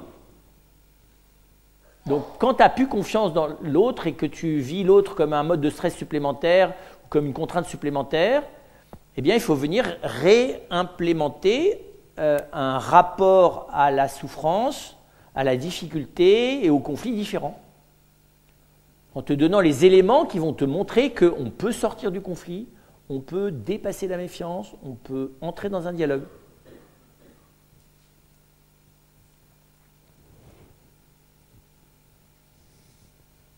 Des fois d'ailleurs, dans une entreprise, l'homme va mieux l'expliquer, mais ce sont les femmes qui vont bien le mettre en œuvre. Parce que c'est bien d'expliquer à l'autre quel est le processus par lequel on sort de la méfiance pour entrer dans la confiance. Le problème, ce n'est pas de lui expliquer, c'est de l'induire en lui. Et ça, il faut le rassurer. Et la méfiance, tu la rassures aux proches. Enfin, c'est physique presque pour rassurer de la méfiance. Parce que c'est rassurer de la peur, en fait, pour faire court. Voilà. Donc là, on en revient sur cette intelligence du désir, de la souffrance. Et puis, le rassurement corporel, c'est très féminin, parce que vous avez été 9 mois, ou vous êtes capable de devenir pendant 9 mois l'abri fondamental d'un enfant à l'égard de tout ce qui pourrait l'agresser, et donc l'interlocuteur fondamental de ses peurs. C'est pas rien quand même, non? Même sans dialoguer, vous êtes interlocuteur. Et vous l'avez rassuré des milliers de fois, parce qu'on a peur depuis qu'on a été conçu.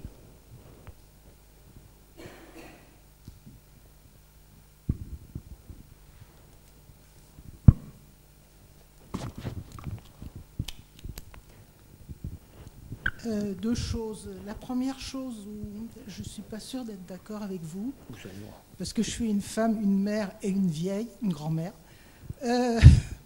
c'est quand vous parlez du rapport de l'homme et de ce que l'homme apporte à la femme. Il me semble, vous avez parlé tout à l'heure d'expériences récurrentes, et je ne crois pas être la seule, peut-être je serai... peut-être confirmera-t-on, peut-être pas, mais il me semble que la manière d'être une femme intègre facilement et de manière très positive le regard de l'homme sur la femme et qui participe à la création et à l'évolution de la personne de la femme. Donc, votre propos là m'a pas convaincu. Deuxième point sur le... Alors là, je change de casquette. Je vous pose une interrogation en tant que conseiller en management, que j'ai fait toute ma vie un peu, enfin professionnelle. J'ai noté que les hommes sont surtout, en termes de direction, portés sur l'abstraction. Plus que sur ce qui engendre souvent des conflits, parce que quand on est dans l'abstraction, on ne regarde pas directement forcément les problèmes. Et il me semble que c'est la dernière fois, lors de votre dernière conférence, vous aviez dit quelque chose qui ne m'avait pas convaincu non plus là-dessus, c'est-à-dire qu'il y a une évolution. Moi, je n'ai pas senti d'évolution du tout. J'avais l'espoir que les hommes, avec tous ces cours en management, toutes ces formations en management que l'on assène, allaient comprendre ce rôle de la souffrance au travail, de l'aspect profondément destructeur de valeur, pour parler en termes de management, de ces conflits. Et je dois malheureusement constater à mon âge que je n'ai pas vu d'évolution positive. Je comprends. Alors sur la première question, je suis tout à fait d'accord avec vous. Alors d'abord, ce n'est pas ce que l'homme apporte, c'est ce qu'il pourrait apporter. Et ensuite, je suis d'accord avec vous, c'est-à-dire que je pense que la femme n'a pas de difficulté à intégrer le regard de l'homme sur elle. Est-ce que vous avez tout à fait raison, mais ce n'est pas ce que j'ai dit. Sa difficulté, ce n'est pas d'intégrer le regard de l'homme sur elle. Sa difficulté, c'est d'intégrer la spécificité qu'a l'homme d'être lui-même. Parce qu'elle ne le comprend pas. Et que c'est difficile pour la femme d'intégrer quelque chose qu'elle ne comprend pas. Nous savons que nous ne vous comprenons pas. Nous le savons. Et pourtant, vous intégrer dans nos existences est un enjeu déterminant une fois qu'on est sorti de la bêtise masculine. Alors que d'intégrer le mystère que nous sommes, ce n'est pas facile pour vous parce que vous ne voyez pas toujours qu'on est un mystère. On est casse-pied, on est difficile à gérer. Voilà, c'est ça. Donc c'était très spécifique votre remarque. Voilà, intégrer le regard, oui, mais l'endroit où il ne vous regarde pas, lui ne vous regarde pas, il est lui, avec quelque chose peut-être de spécifique. Voilà. Et donc ça, je dis que c'est encore un chantier. Voilà. Nous, par contre, quand je dis on vous intègre, très mal aussi, hein, par contre, parce que les choses, on ne les fait pas bien. Et vous, quand vous les faites bien, mais là, vous ne le faites quasiment pas. Enfin, je suis un peu méchant, hein. Et ensuite, alors sur l'évolution, l'homme est porté sur l'abstraction, c'est un avantage et un inconvénient. C'est un avantage pour se distancier. C'est un inconvénient parce que ça relativise la proximité. Or, pour regarder les choses de manière objective, il faut à la fois de la distanciation et de la proximité. Et c'est très difficile. C'est pour ça qu'on a besoin les uns des autres. C'est-à-dire que réussir à... Moi, j'avais toujours frappé en montagne. J'ai fait une ou deux fois de la montagne. La première fois que j'ai fait un glacier, où vous savez, tout d'un coup, on ne vous explique pas très bien ce qu'on va vous faire faire, puis vous vous retrouvez au pied d'un truc qui vous semble très vertical, et il ne l'est pas complètement, mais quand même assez. Vous dites, bah, tu vois, c'est par là qu'on passe. C'est de la rigolade. Non, on passe par là. Bon, alors on vous met des trucs au bout des pieds, et on vous dit, tu vois, ça s'appelle des crampons, tu suis. Alors heureusement, là, on est dans le brouillard, donc ça a évité de regarder en bas. Mais quand même, on sent bien qu'on commence à monter et qu'on est assez haut.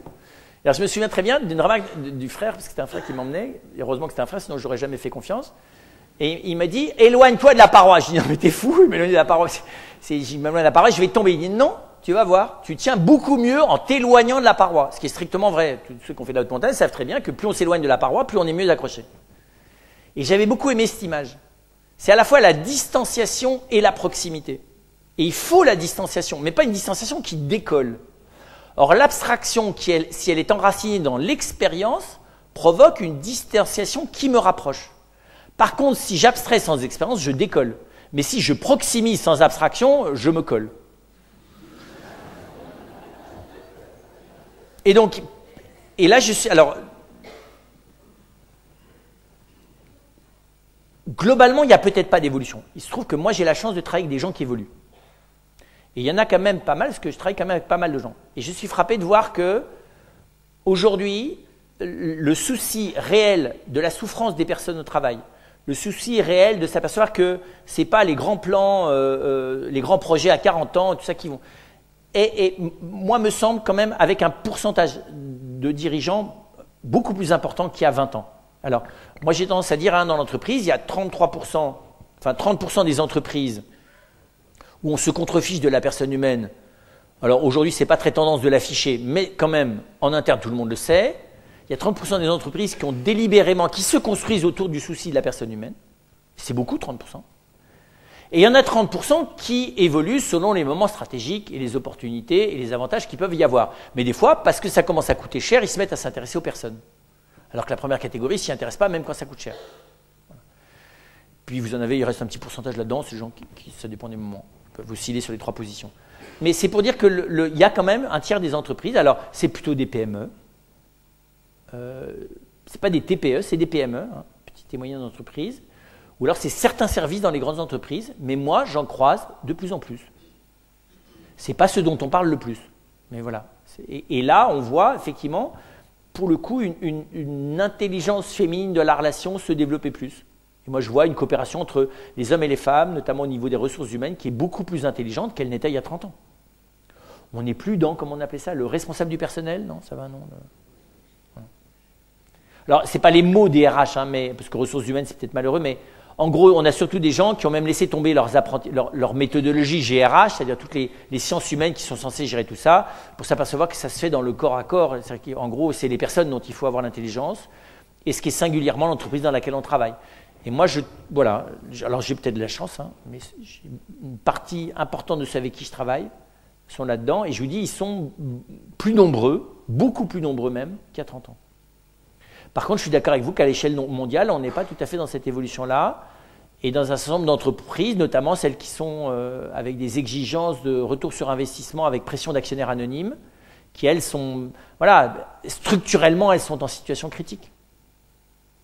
Parce que la pression dans laquelle elles sont font quelque chose d'absurde, quoi. Alors là, c'est qu'au niveau d'un service, vous avez des services qui résistent, même si la globalité de l'entreprise a beau afficher, comment ça s'appelle ça, un truc sur le développement durable et la RSE tout à fait ronflant, quand vous êtes dedans, vous voyez bien, c'est les machines, c'est les moissonneuses-batteuses, quoi. Dominator, vous avez jamais vu ces moissonneuses-batteuses? Énorme, Dominator.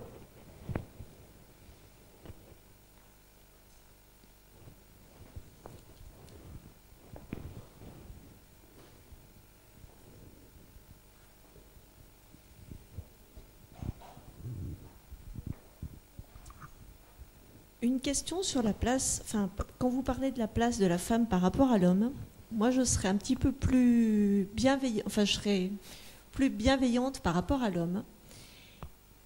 Est-ce que la place et le rôle qu'il a aujourd'hui ne tient pas aussi au fait de l'omniprésence de la femme et de la part qu'on veut bien lui laisser, à savoir dans une ou deux expériences qu'on a pu vivre au niveau de proches, des femmes au moment de l'accouchement ayant pas pu s'occuper du bébé, ayant confié le bébé dans les premières minutes à l'homme, en termes de toucher, de vécu, de ressenti. Il semble que l'homme, dans ces cas-là, développe des compétences. Il y a un transfert de compétences, qui n'est pas forcément une carence, mais il y a un transfert de compétences qu'on lui donne et qui développe en lui parce qu'on lui fait confiance. Est-ce qu'on n'est pas aujourd'hui, peut-être parce que en tant que femme ça nous arrange, dans une monopolisation de tout ce qui peut nous arranger et qui fait que l'homme se retranche un petit peu dans des rôles Alors, différents. c'est très vrai. D'ailleurs, je pense qu'on ne va pas tarder à en avoir le retour de flamme. C'est-à-dire que c'est vrai qu'après une domination sociale masculine et peut-être une domination intrafamiliale masculine, moi ce que j'appellerais dans la bourgeoisie décadente du XVIIe au XXe siècle, qui est un secteur très précis d'existence. C'est-à-dire que la mentalité bourgeoise du XVIIe au milieu du XXe siècle est une mentalité machiste où la femme, je dirais plus elle est bête, jolie et capable de jouer du piano et de faire de la broderie, et voilà, avec des gens pour gérer d'ailleurs le matériel. Enfin, ouais. Mais ça c'est pathétique. Bon. Alors ça existe dans quelques figures symboliques, mais c'est vrai qu'aujourd'hui, on est dans le risque inverse. On est clairement dans un risque de totalitarisme féminin sur le plan culturel. Même s'il faut continuer à se battre, notre débat l'autre jour avec HSI était là-dessus. Faut-il se battre pour l'égalité des salaires? Moi je dis, on s'est battu comme on pouvait, on peut, à mon avis, continuer à se battre par le biais des lois, c'est une stupidité. La question elle est maintenant de travailler sur la culture.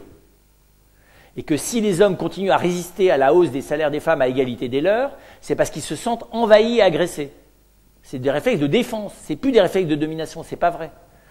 Alors il y a quelques matamores et quelques dinosaures, vous voyez, récalcitrants qui sont encore avec 15 wagons de retard, mais globalement c'est pas ça, c'est une peur d'être débordé.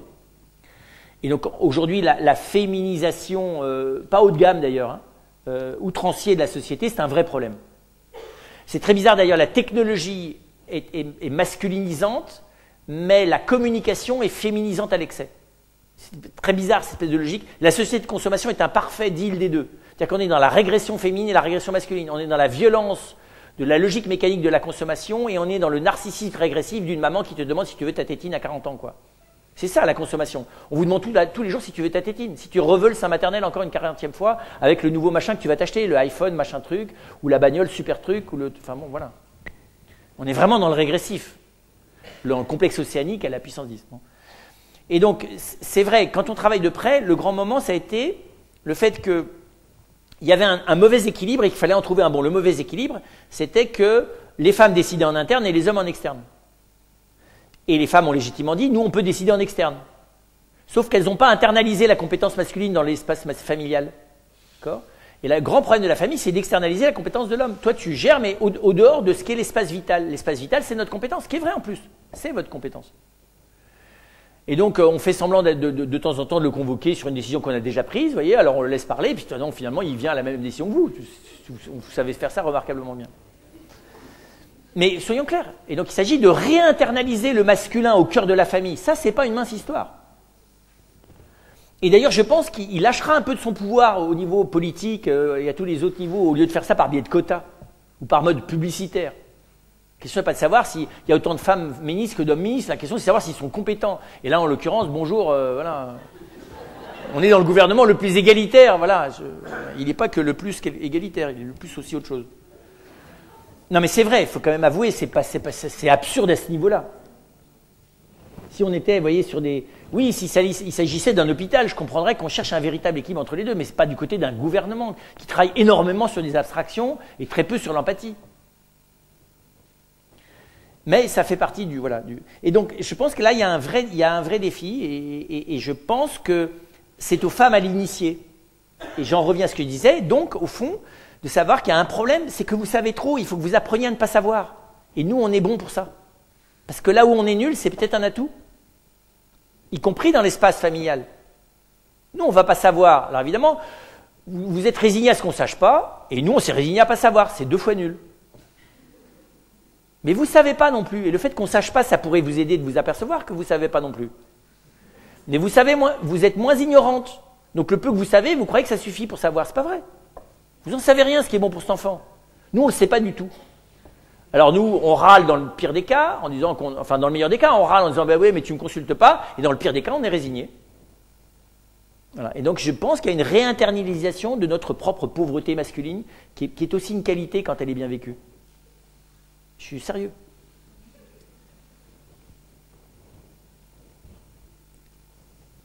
L'intelligence de l'impuissance, c'est ce qu'il y a d'ultime chez l'homme. Ça met beaucoup de temps avant de s'acquérir. Mais c'est ça, c'est l'analogue de la compassion. Voilà, donc il y a du boulot. Je pense d'ailleurs que c'est ce que font, alors là aussi je pense qu'il y a une évolution positive. Beaucoup de jeunes couples tentent cette expérience. Mais comme elle est beaucoup plus exigeante, malheureusement, ils échouent en plus grand nombre. Et je pense qu'il faudrait les aider. Parce que vous comprenez, c'est beaucoup plus coûteux de tenter l'expérience de la réinternalisation.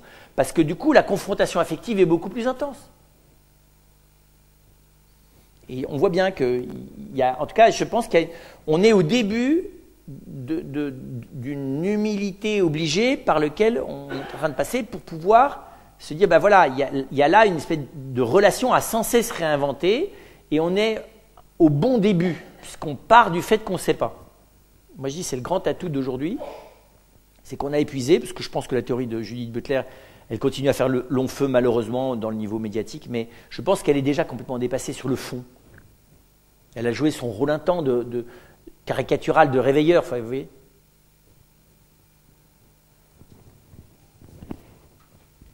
Bon, homme ou femme, on a par contre besoin de dormir tous. Donc on va aller... Merci de votre écoute.